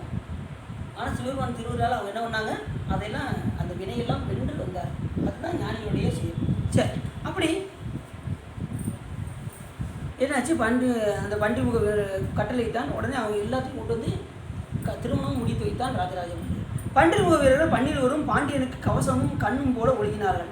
12 உடம்புக்கும் உயிர் ஒன்றே என்று அனைவரும் சொல்லும் வண்ணம் ஒற்றுமையுடையவர்களாய் வாழ்ந்து வந்தனர். 5 வாய்களுடைய பாம்பானது விழுங்கும் இறை போன்று திடம் கொண்ட உள்ளத்தோடு கருமத்தை ஏற்றி நடத்துவார். பாண்டியனது கல்வி பொருளும் செல்வப் பொருளும் அவனது பயன் அளித்தல் போல பயன் நல்கி மகிழ்ச்சியோடு தொழில் புரிவார். அந்த 12 பேரும் அந்த அளவுக்கு என்ன செஞ்சிருக்காங்க, அந்த அமைச்சு தொழிலை சரியாக பார்த்துருக்காங்க. நல்ல பசுவின் பாலில் நறுதன் கலந்தார் போல கல்வி அறிவோடு நுண்ணறிவும் பெற்று இருந்தனர். சோர்வில்லாத மொழிகளாலே பகைவர்களின் மனமும் கழிப்படையுமாறு பேசி வந்தனர். பிறருடைய சொற்களில் உள்ள குற்றத்தை விடுத்து அவற்றின் பயனை மட்டும் ஆராய்ந்து கொள்ளும் வலிமையுடையவராக இருந்தார்கள். நாம் பழமையுடையோம், அரசனால் மதிக்கப்பட்டோம் என்று கழிப்படையாமல் அந்த புகழ்ச்சியே இல்லை அவங்ககிட்ட வந்து. அரசர் பாராட்டினாரு, அவர் நல்லா மகிழ்ச்சி அடைய வச்சார் அப்படிங்கிற அந்த உணவே அவங்ககிட்ட கிடையாது. அவங்களுடைய தொழிலை கரெக்டாக பார்த்தாங்க. 12 பேரும் அந்த மந்திரி தொழிலை நம்ம எப்பயுமே பார்த்தீங்கன்னா நாம் செய்கின்ற தொழிலை முழு வீச்சாக முழு மனதோடு செஞ்சோம்னா நமக்கு எதை பற்றி சிந்திக்காமல் அந்த தொழிலை மட்டுமே கவனம் செலுத்தணும்னா நம்ம என்ன செஞ்சிடலாம், அதனுடைய வெற்றியை நாம் அடைந்து விடலாம். அதில் எல்லா விதமான பாராட்டுக்கும் அதில் வந்து சேர்ந்துடும். இப்போ உட்காந்து கேட்டுக்கோங்க, இப்போ சாலைகளில் போகிறோம், நடந்து போகிறோம், எங்கே போகிறோம், நம்மளுடைய கவனம் எதில் இருக்கணும், இல்லைன்னா என்ன ஆயிரும், கவனம் 100% நம்மளோட கவனம் ரோட்டு மேலே இல்லைன்னா நம்ம என்ன ஆயிடுவோம், ஆக்சிடென்டாக ஆகிடும். சரி, அதில் இருந்து அந்த இதை விட்டுருங்க. இப்போ சாப்பிட்றதுல கவனம் செலுத்தலன்னு வச்சுக்கோங்க, டிவி பார்த்துக்கிட்டே சாப்பிட்ணுன்னு வச்சுக்கோங்க, என்ன ஆகும், உணவுகள் வேற எங்கேயாவது போய் சிக்கிக்கிடும். புரியுதா உங்களுக்கு? டிவி பார்த்துக்கிட்டே சாப்பிடக்கூடாது, ஏதாவது பேசிக்கிட்டே சாப்பிடக்கூடாது, எங்கேயாவது போய் என்ன ஆயிரும், சாப்பிடும்போது போய் சிக்கிடும். உணவுக்குள்ள மெல்லிதமாக இருக்கும். அது அதுக்கா அப்புறம் அப்படின்ட்டு சொல்லிக்கிட்டே சாப்பிட்டு வச்சுக்கோங்க, என்ன ஆகும், உணவுக்குள்ள போய் அடைச்சிடும். எக்கா எக்கா அப்படிம்பாங்க, அவ்வளோதான். அங்கே என்ன ஆயிரும், உணவுக்குள்ள போய் சிக்கிக்கிடும். பேசிக்கிட்டே சாப்பிடக்கூடாது. இதெல்லாம் நமக்கு நூல்கள்லாம் சொல்லுது. அப்போ கவனத்தை பூரா முழுமையாக எது சொன்னால், இப்போ சாப்பிடும்போது அப்படி வாயை மூடிட்டு நல்லா நையை அரைச்சி அப்படி அந்த சுவையை அறிந்து சாப்பிடணும். சாப்பிடும்போது சுவை அறிந்து சாப்பிடணும். சுவை நமக்கு தெரியும், அந்த அளவுக்கு சாப்பிடணும். அப்படின்னா தான் என்ன ஆகும், நம்மளுடைய சுத்த ரத்தத்தில் அது போய் கலக்கும் உணவானது. சரி, அதே மாதிரி இப்படி ஒவ்வொன்றா கழிச்சிட்டு கடைசி கோயிலுக்குள்ளே உள்ளே போகிறீங்க. உள்ளே போகும்போது உங்களுடைய கவனம் எதில் இருக்கணும், நிலை பெறுமாறுதியே நெஞ்சே நீ வா, நித்தடும் எம்பிரானுடைய நீ வா, எங்கே வா, நீ உள்ளே வந்துடு, நீ வாட்டி செருப்பு பக்கத்துலேயே நிற்காத, 225 ரூபா செருப்பு வெளியில் இருக்குன்னு நினச்சி அதையே நீ நினச்சிக்கிட்டு இருக்காத. உன்னுடைய கவனம் எங்கே இருக்கணும், சாமிக்கிட்ட இருக்கணும். நேற்று ஒரு இது சொன்னோம்ல, ஒரு சாமி வந்து ஒரு அடியார் வேகமாக வந்தார், புது சைக்கிளும் செருப்பு நிப்பாட்டிட்டு சாமிக்கு முன்னாடி அப்படி கை கூப்பி மனைவி பாடிக்கொண்டிருந்தார். தோரணி சிவன் பாடினார். பாட்டு பாடி முடிச்சது அப்படி நின்றுட்டார். உடனே சாமி என்ன பண்ணார், எப்போ வெளியில் இருக்க சைக்கிளையும் செருப்பையும் நான் பார்த்துக்கிறேன், நீ பாடு அப்படின்னாரு. புரியுது அவங்களுக்கு? அப்போ கவனம் எங்கே போயிடுச்சு, டக்குன்னு வெளியில் சைக்கிளையும் செருப்புலையும் போயிடுச்சு. அதுபோல் சாமி என்ன வேணும், 100% நம்ம இதில் செலுத்தணும், வழிபாட்டு. கோயிலுக்குள்ளே போயிட்டோம்னா அதை தவிர வேறு எதாவது சிந்தனையும். வீட்டுக்கு போயிட்டோன்னு வச்சுக்கோங்க, வீட்டுக்கு போயிட்டா எந்த சிந்தனை இருக்கும், முழுவதும் அந்த வீட்டு சிந்தனையில் தான் இருக்கும். திடீர்னு வேறு சிந்தனைக்கு போயிட்டோன்னு வச்சுக்கோங்க, இங்கே எல்லாம் பாழா போயிடும். சமையல் செஞ்சுக்கிட்டு இருக்க நேரத்தில் வேறு எதாவது செஞ்சிங்கன்னு வச்சுக்கோங்க, உப்பு கூடிடும். புரியுது அவங்களுக்கு? இல்லைன்னா ஜீனி கூடிடும். டீ போட்டுக்கிட்டு இருக்கும்போது ஜீனி கூடிடும். அதாவது ரெண்டாவது அதில் வந்து கோபம் தாபம் இதெல்லாம் வரக்கூடாது. ஒருத்தர் சொல்லுறான், நான் இது இப்போ வரைக்கும் எனக்கு கோபமே வராதுங்க அப்படின்னா, கோபம் வரவே வராது. அப்படியாச்சு, உண்மையிலே கோபம் வராதா? வராது. வாங்க அப்படின்ட்டு அவருக்கு டீ சாப்பிட ஒருத்தரை கூப்பிட்டு போனான். 2 பேருக்குள்ள பேச்சு, நான் கோவப்பட மாட்டேன் அப்படிங்காரு. 2 பேரும் ஓகே அப்படின்ட்டு 2 பேரும் என்ன செய்கிறாங்க, அவங்க வீட்டுக்கு போய் டீ சாப்பிட போகிறாங்க. வாங்க டீ சாப்பிடுவாங்க, நம்ம வீட்டுக்கு வாங்க அப்படின்னா அவர் 2 பேரும் போய் உட்காந்தாங்க. உடனே அந்த அம்மையார் வந்து, ஏம்மா டீ போட்டு கொண்டு வாமா அப்படிங்கிறாரு. உடனே அது சொன்னாலும் எதுக்கு தான் உட்காந்துருக்காரு. அந்த அம்மா டீ போட்டு கொண்டு வந்தாங்க.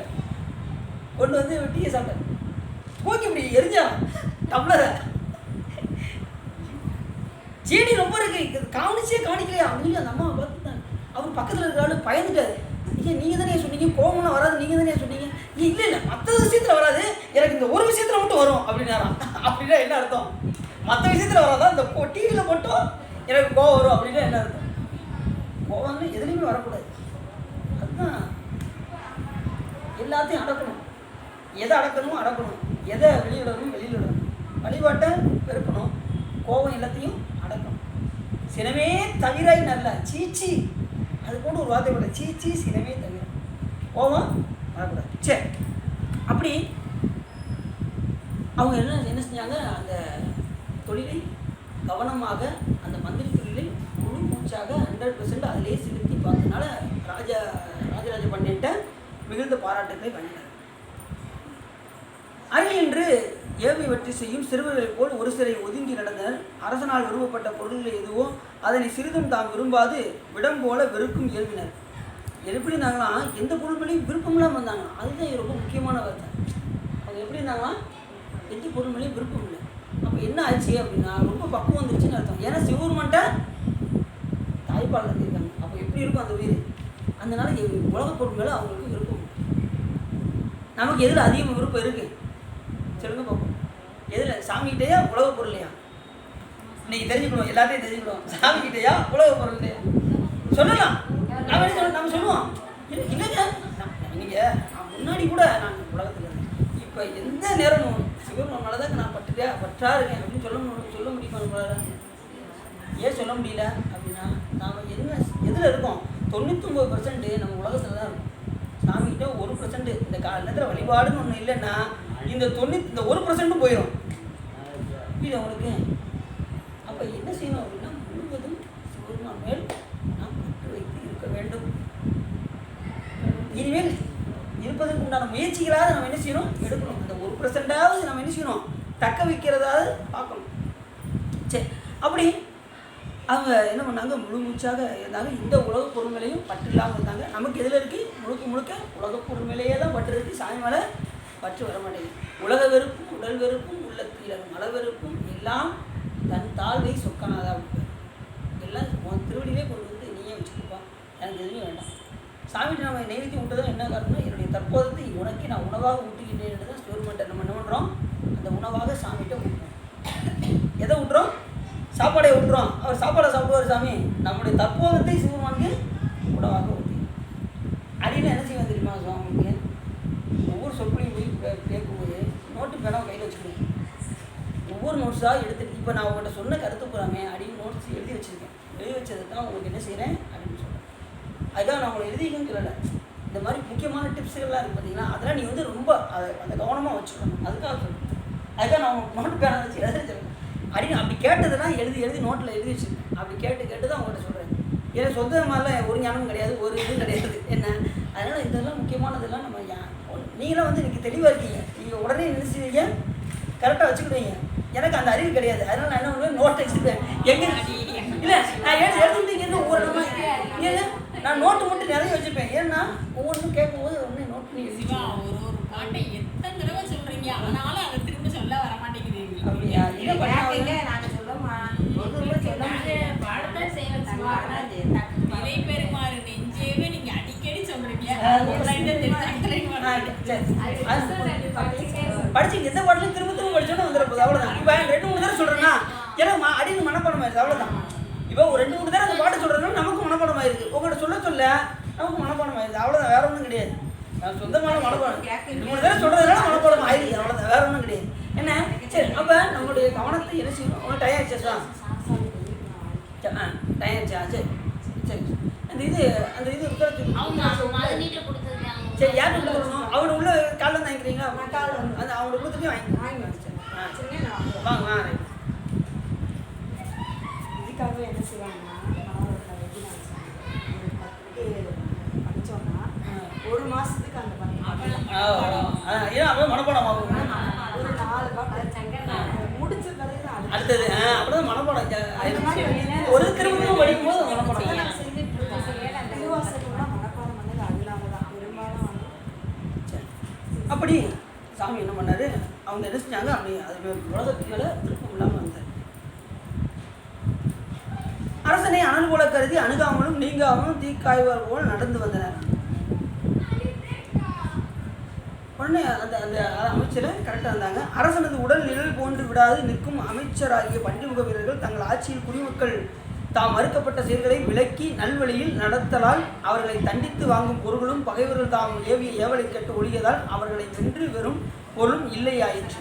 அந்த மறுக்கப்பட்ட செயல்கள் என்னன்னா நல்லா கவனிக்கணுங்க. அந்த மறுக்கப்பட்ட செயல்களை என்ன செஞ்சாங்க அப்படின்னா, ஒன்று தீ கொளுத்துதல், நஞ்சிடுதல், கருவியால் கொள்ளுதல், திருடுதல், வழிப்பறித்தல், சூறையாடுதல், பெரும் மனைவி விரும்புதல். இந்த குற்றங்கள்லாம் இல்லாமல் அவங்க ஆட்சி புரிஞ்சாங்களாம் அந்த மந்திரிமார்கள். யார்? இந்த 12 பண்டிமுக குமாரர்கள். அப்படி அமைச்சு பண்ணியிருக்காங்க அந்த 12 குமாரர்கள். குடிமக்கள் விளைபொருளில் 6 கடமை இருக்கும் இறைபொருள் ஒன்றே அவர்கள் பாண்டியனுக்கு ஈட்டும் செல்வமாகும். பாண்டியன் மனத்தில் கொண்ட கொள்கையில் தங்கள் நெஞ்சினுள்ளே கண்ணாடி நிழல் போல் விளங்க அவற்றை நன்றாக ஆராய்ந்து அறநெறியில் பட்டவாயில் செய்வர். அறநெறியில் படாதனவாய் தங்கள் செல்வத்திற்கு உயிர்க்கும் இறுதி வருவன அவற்றை செய்ய மனத்தினாலும் கருதார். எது அறநெறியோ அதை மட்டும் மன்னருக்கு எடுத்துரைத்து அதை செய்ய வைப்பார்கள். அறநெறி அல்லாதவற்றை அவர்கள் செய்ய விருப்பப்பட மாட்டார்கள். எது நல்லது? இப்போ முக்கியமாக என்னென்னா, ஒரு அரசருக்கு யார் ரொம்ப முக்கியம்னா மந்திரி தான் ரொம்ப முக்கியம். ஏன் அப்படின்னா, அது எந்த ஒரு இதையும் எடுத்து கூறுவது யார்? இந்த மந்திரிகள். மந்திரிகள் நல்லா அமைஞ்சிட்டாங்கன்னா அந்த அரசர் எப்படி இருப்பார்? அது மாதிரி அறிவுத்தன பாண்டியனுக்கு ஒரு சிறந்த அமைச்சர் கிடைச்சார். யார்? மந்திரி. மாணிக்கவாசகர். அறிவுத்தன பாண்டியனுக்கு மாணிக்கவாசகர் தான் மந்திரி. அதே மாதிரி அனவாயத்தோனுக்கு சிறந்த மந்திரி யார்? சேக்கிழார் பெருமான். அவர் தான் சிறந்த மந்திரி. மந்திரி தான் சாமி என்ன பண்ணாரு? சுத்த சாமி ஆக்கிட்டார், சாமியார் ஆக்கிட்டார். சாமி எப்பயுமே சாமி எதுன்னு பண்ணுவார், கீழே இருக்கவங்க மேலே கொண்டு போயிடுவார், மேலே இருக்கவங்களும் கீழே கொண்டு போயிடுவார். அதே மாதிரி ராஜா என்ன பண்ணுவார்? கீழே கொண்டு வந்துடுறாரு. கீழே இருக்கிறவங்கள ராஜாவை ஆக்கிடுவார். சாமியார் இருக்கிறவங்கள அரசர் ஆக்கிடுவார், அரசராக இருக்கிறவங்கள சாமியார் ஆக்கிடுவார். சாமி நினைச்சாருன்னா என்ன பண்ணணும்னு வந்தார். மந்திரியாக வந்தார் மாணிக்கவாசகர். அவர் என்ன பண்ணார்? சுத்த சாமியார் ஆகிட்டார். அது மாதிரி இவர் என்னது மூர்த்தி நாயனார் என்ன பண்ணார்? ஒரு சாதாரண வெளியில் இருந்து நின்றுட்டு இருந்தார்.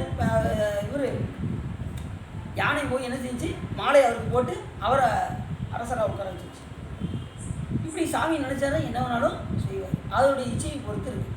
சாமி எது விருப்பப்பட்டாலும் அதுக்கு ஏதாவது ஒரு காரண காரியம் இருக்கும். காரண காரியம் இல்லாமல் சாமி எதையும் பண்ண மாட்டார். சரி, அப்படி அந்த அமைச்சு தொழிலை கரெக்டாக செய்தார்கள். இவ்வாறு பன்னிருவரும் ஈகையும் அறமும் புகழும் பாண்டியனுக்கு நாள்தோறும் பெருகுமாறு 8 திசைகளிலும் வெற்றி உண்டாக்கி செய்து வாழ்ந்திருந்தனர். சில காலம் சென்ற பின் சிவலோகத்தை அடைந்து சிவகண தலைவராயினர்கள். ராஜராஜ பாண்டியனும் இந்திர பதவி அடைந்து விட்டிருந்தான். இப்போ ராஜராஜன் எங்கே போயிட்டான்? இவன் இந்திர பதவி தான் அடைஞ்சிருக்கான். இவன் சிவலோகம் போகல. ஏன்னா அந்தளவுக்கு தவம் கொஞ்சம் குறையும். இது நல்லா தெரியும். மற்ற அரசர்கள் என்ன செஞ்சாங்க? சிவபதம் அடைந்தார்கள் வந்துச்சு, அப்புறம் சிவபெருமான் திருவடி சேர்ந்தார்கள் வந்துச்சு. இவர் இந்திர பதவி தான் அடைகிறார். அந்த அளவுக்கு தான் இவர் புண்ணியம் செஞ்சிருக்காரு. ஏன்னா பயன் கருதி செய்ததினால் இவர் எங்கே போகிறாரு? இந்திர பதவி தான் அடைகிறாரு. ஆனால் இவங்க எங்கே போனாங்கன்னாரு? இந்த 12 குமாரர்கள் எங்கே போனாங்க? சில காலம் சென்ற பின் சிவலோகத்தை அடைந்து சிவகண தலைவராக ஆகிறார். இப்போ இவங்க ரெண்டுக்கு வித்தியாசம் இருக்கான். இவங்க எங்கே போனாங்க, இவங்க எங்கே போனாங்கன்னு வித்தியாசம் இருக்கான். இதுதான் அந்த கதை என்ன சொல்லுது நமக்கு. சாமியுடைய திருவருள் இருந்ததுன்னா அறிவும் ஞானமும் நமக்கு இயல்பாகவே வந்துவிடும். அவருடைய அருள் பார்வை நம்ம மேல் பட வேண்டும். அது பட்டதுன்னா நாமளும் என்ன செஞ்சிடுவோம்? எப்பேற்பட்ட கீழ்நிலையாக இருந்தாலும் கூட நம்ம என்ன செஞ்சிடுவோம்? உயர்ந்த நிலைக்கு நாம் வந்துடுவோம்.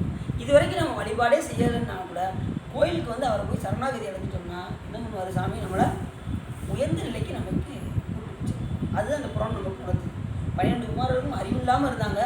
அறிவு பன்றிக்கு இயல்பாக என்ன செய்யுது? அது அவர்களுக்கு அறிவு கிடையாது. ஆனால் சிவனுடைய முளைப்பால் அருந்தியதும் அது அறிவிலையும் ஆற்றலிலும் சிறந்து விளங்கி மந்திரிகளாகவும் ஆகி அதில் நல்ல ஆட்சியாக அமைத்து கடைசி நேரத்தில் சுவாமியுடைய சிவலோகத்தில் சிவகண தலைவராக ஆகி அப்படின்னு சொல்லி இந்த கதை.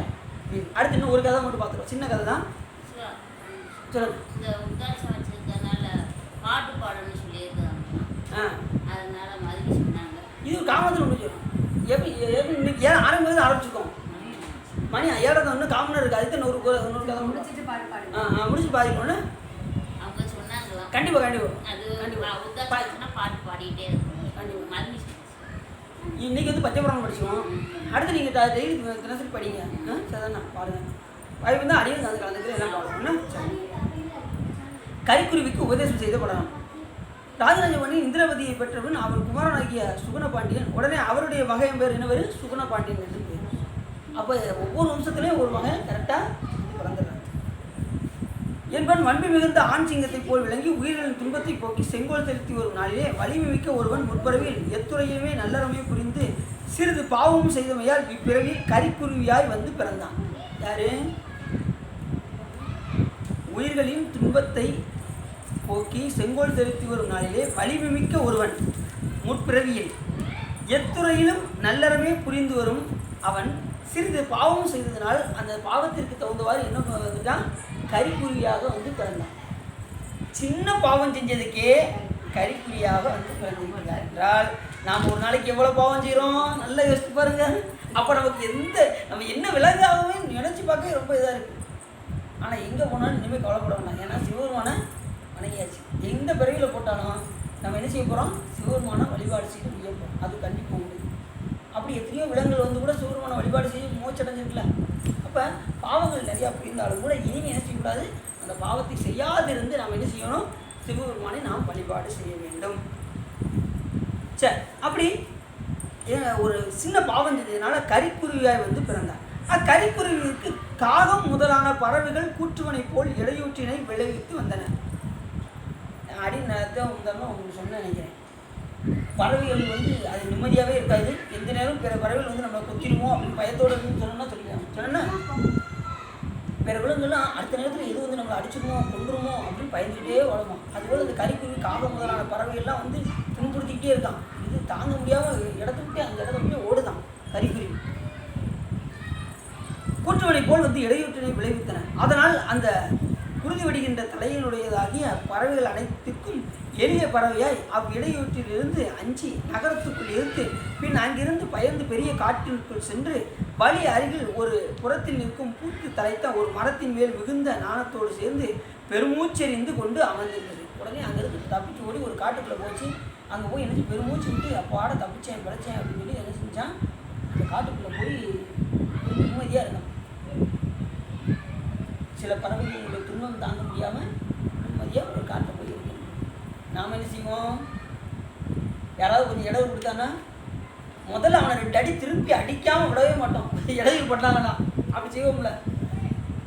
சரி, தனியாக சரி இடையூறு கொடுக்கான், சரி நாம் ஒதுங்கி இருப்போம்னு என்னைக்காவது இருப்போமானா ஒதுங்கி இருப்போமா? அப்படி ஒதுங்காதனால தான் நமக்கு என்ன ஆகுது? பிரச்சனைகளுக்கு மேலே பிரச்சனைகள் வந்துக்கிட்டே இருக்கும். இந்த கரிக்குருவி எதுக்கு இடையூறு கொடுக்காம தனியாக போய் ஒரு காட்டில் போய் அமைதியாக இருந்துச்சு. பெருமூச்சு விட்டு நிம்மதியாக இருந்துச்சு. அந்த நேரத்தில் அப்பொழுது திருநீரும் ருத்ராக்கமாலையும் அணிந்த வரும் உள்ளும் புறமும் தூய்மையுடையவரும் கையிலே குடை பிடித்தவரும் தீர்த்த யாத்திரை செய்தவருமாகிய ஒரு சிவபக்தர் அம்மரத்தின் நிலையில் வந்து கொண்டு அங்குள்ள சிலரை நோக்கி யாவருக்கும் நற்பயனை நல்கும் தலம் மதுரை.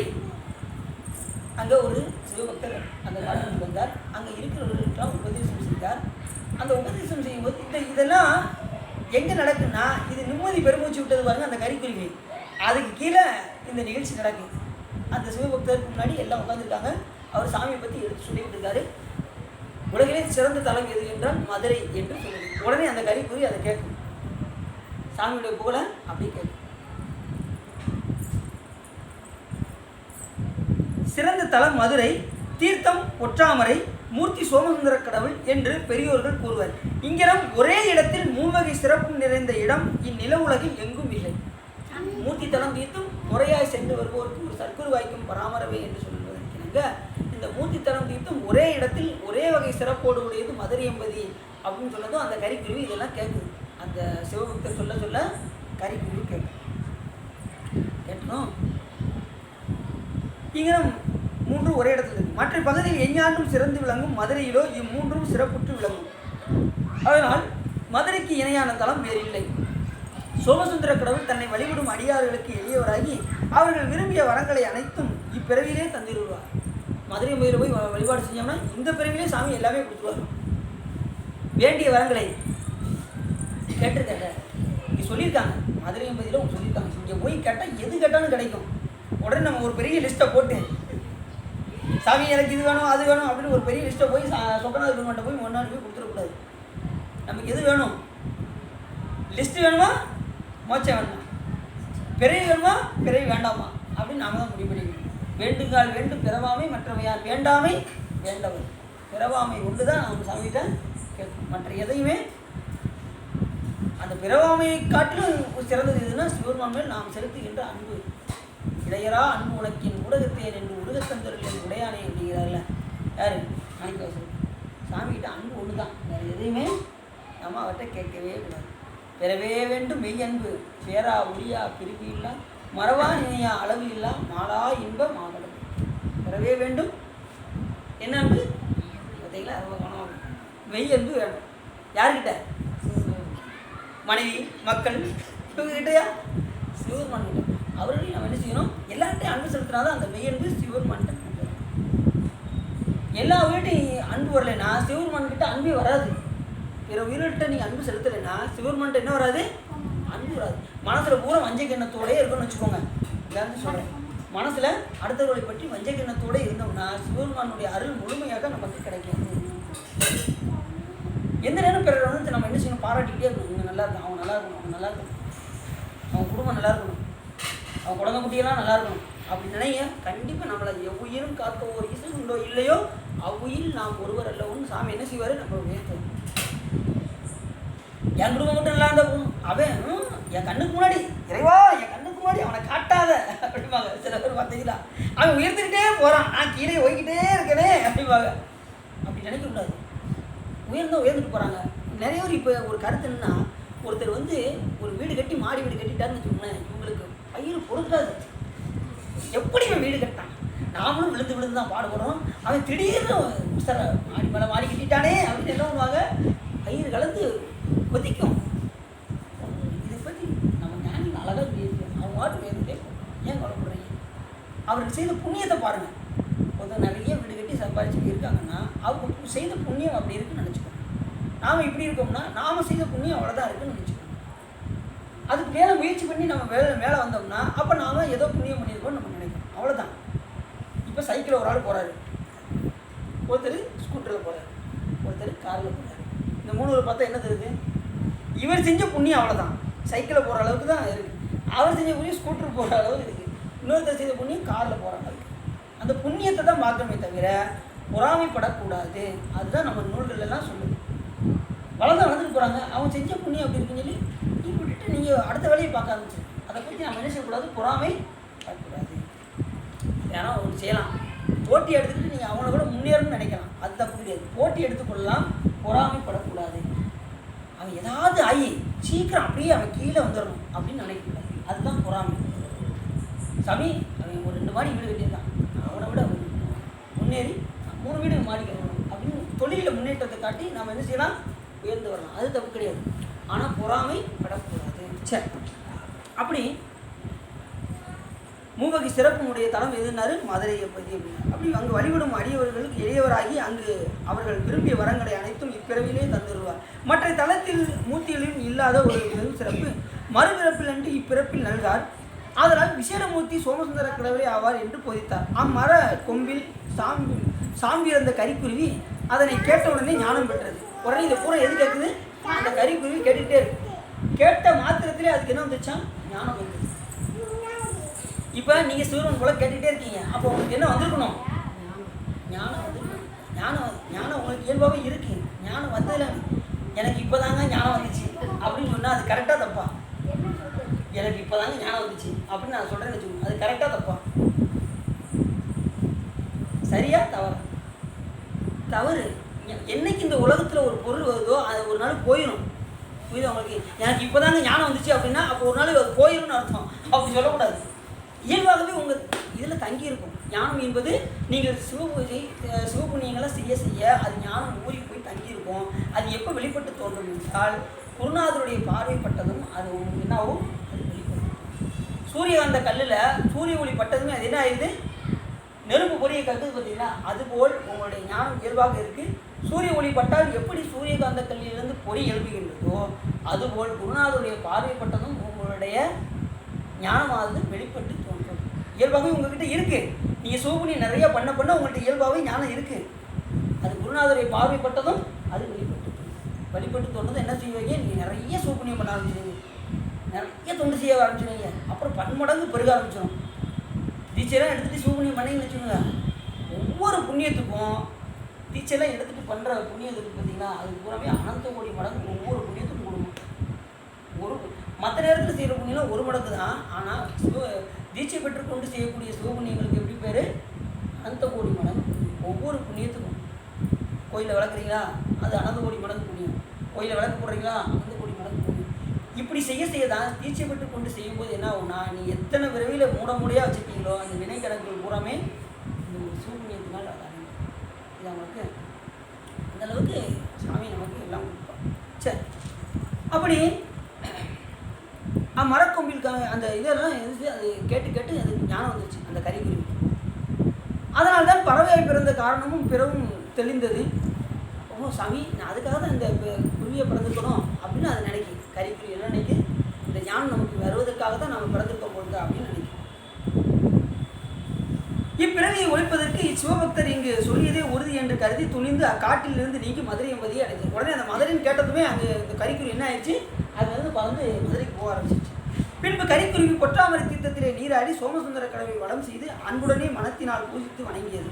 இப்போது 3 நாட்கள் கழித்த பின் மீனாட்சி அம்மையார் சோமசுந்தர கடவுளை நோக்கி, ஐயனே, இக்கரிக்குருவி செய்யும் வழிபாடு எதன் பொருட்டு, இதன் வரவு யாது என்று அம்மையார் அவர்கள் கேட்கிறார். கரிக்குருவி செய்யும் வழிபாடு எதன் பொருட்டு என்றால், அன்னலாரும் அக்கரிக்குருவியின் வரலாறு அனைத்தையும் முறைப்படி அம்மையாருக்கு சிவருமன் அருளி செய்தார். முன்னாளிலே மார்க்கண்டேய முனிவருக்கு அழிவற்ற தன்மையை கொடுத்து கூற்றுவனை மாய்த்த உண்மை ஞானமாகிய மிருத்யுஞ்சய மந்திரம். இந்த மந்திரம் வந்து 3 இதில் இருக்கும். மிருத்யுஞ்சய மந்திரம் வந்து மார்க்கண்டேயருக்கு சிவருமன் உபதேசம் செய்ததுனால தான் அவர் இன்றைக்குமே சிரஞ்சீவியாக விளங்குகின்றார். அவருக்கு இப்பயும் அழிவு கிடையாது, இப்பயும் இருக்காரு.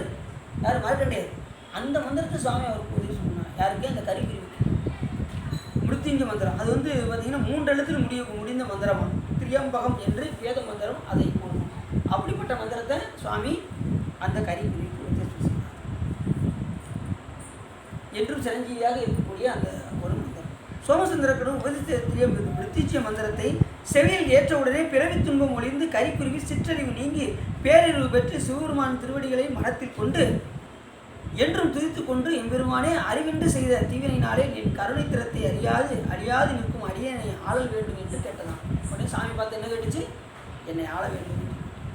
எளியவர் எங்குள்ளார் என்று தேடி தேடி அலைந்து அவர் மீது அருள் புரிதலே உமது திருவள்ளியின் தன்மையாகும். சாமி பார்த்து சொல்லுது, சாமி, அடியாருக்கு எளியரா யாரும் இருக்கிறாங்களோ அவங்க தேடி தேடி போய் சிவருமன் வரான், ஆட்கொள்வாரான். இப்படி சொல்லிட்டு போகிறது இந்த கரிக்கு. உண்மையிலே சிவருமன் அந்த தொழில் தான் செஞ்சிருக்காரு. எங்கடா நம்ம மேலே பக்தி ஒருத்தர் செலுத்துறாரோ அவரை சாமி தேடி தேடி போவாராம். புறம் திரிந்த சிவபெருமானை பாட்டில் சொல்கிறார்ல, எந்த பாட்டில்? பிடித்த பத்தில் சொல்லுவார், இம்மையே உன்னை சிக்கன பிடித்தேன் எங்கிருந்து அழுவது. புறம் திரிந்த செல்வமே சிவபெருமானே, யானை தொடர்ந்து சிக்கன பிடித்தேன் எங்கிருந்து அழுவது. புறம் திரிதான் எங்கே இருக்க உயிர். உடனே கேட்ச் பண்ணி என்ன செய்கிறாராம்? அன்பை செலுத்துமாறு செய்கிறான். அப்படிதான் அந்த கரிக்குருவிக்கும் ஞானத்தை கொடுத்து சாமி அவர் பக்கம் திரும்பி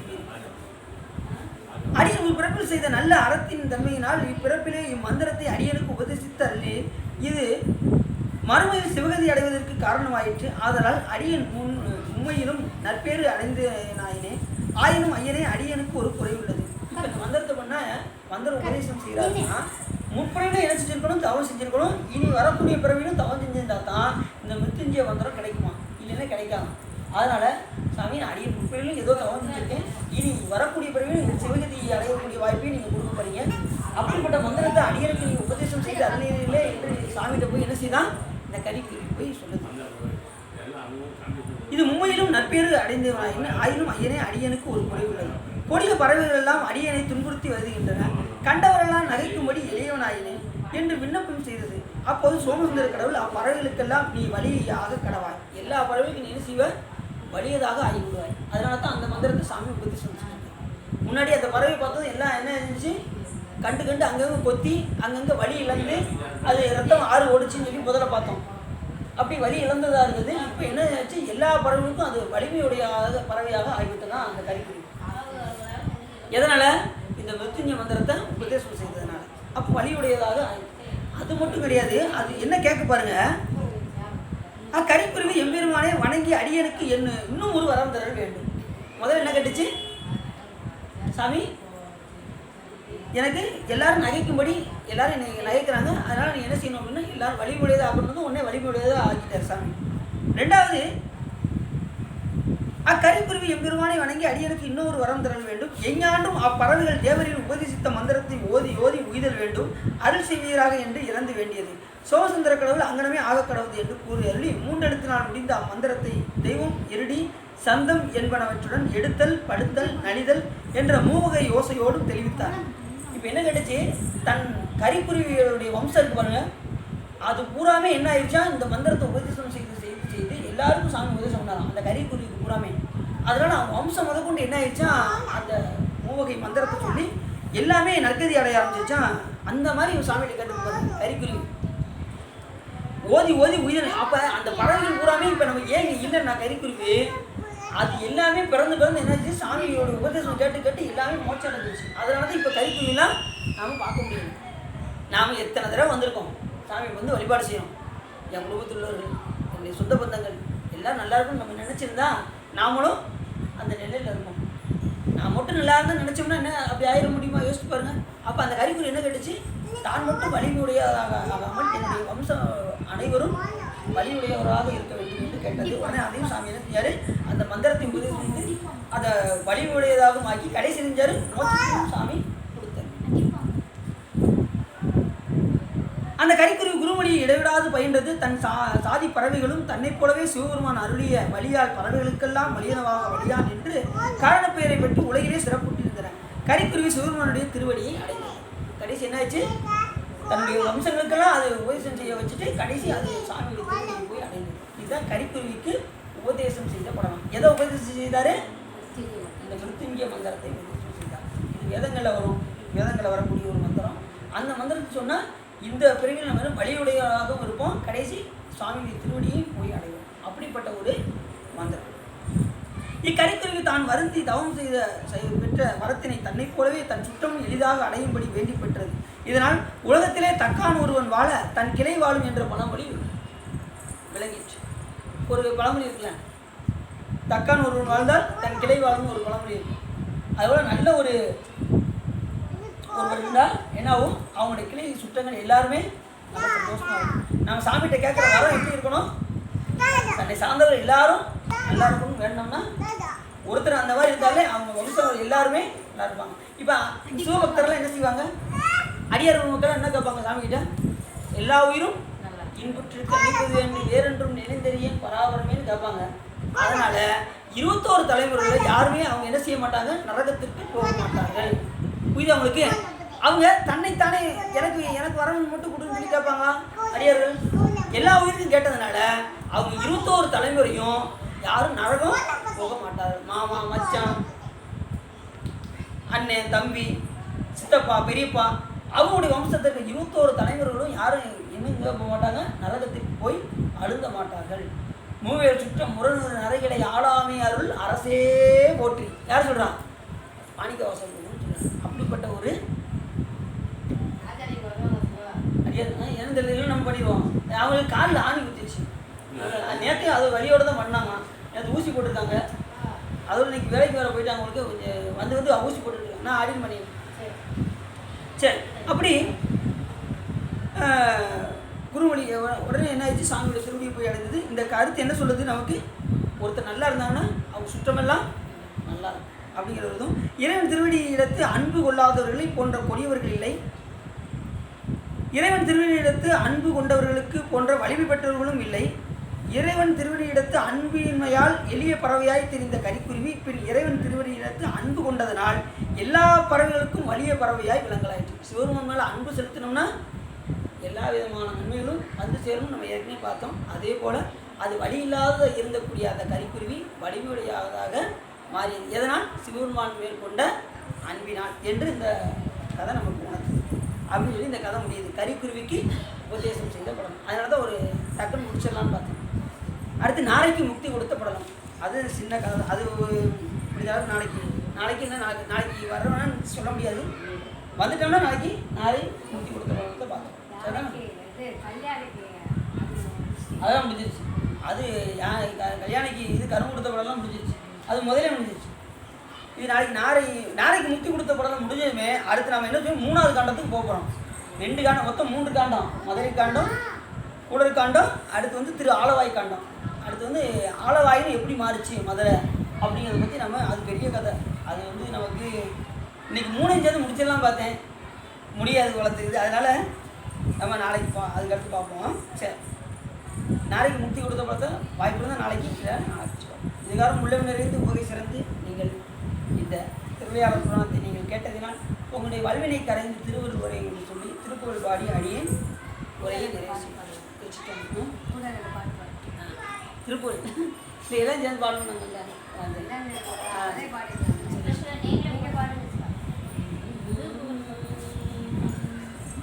உலக பசு பாச துந்தம் அதுவான உறவுகளை தாய தந்தை மனைவாழ மலசலசு வாச சஞ்ச மதாலன் மதிநிலை கெடாமல் உந்தன் அருள்தாராய் தலமரு போலை தும்பை அணிசே சரவணபவா முகுந்தன் மருகோனே பலகலை சிவாகமங்கள் பயில்வோனே பழனிமலை வாழ வந்த பெருமாளே பலகலை சிவாகமங்கள் பயில்வோனே பழனிமலை வாழ வந்த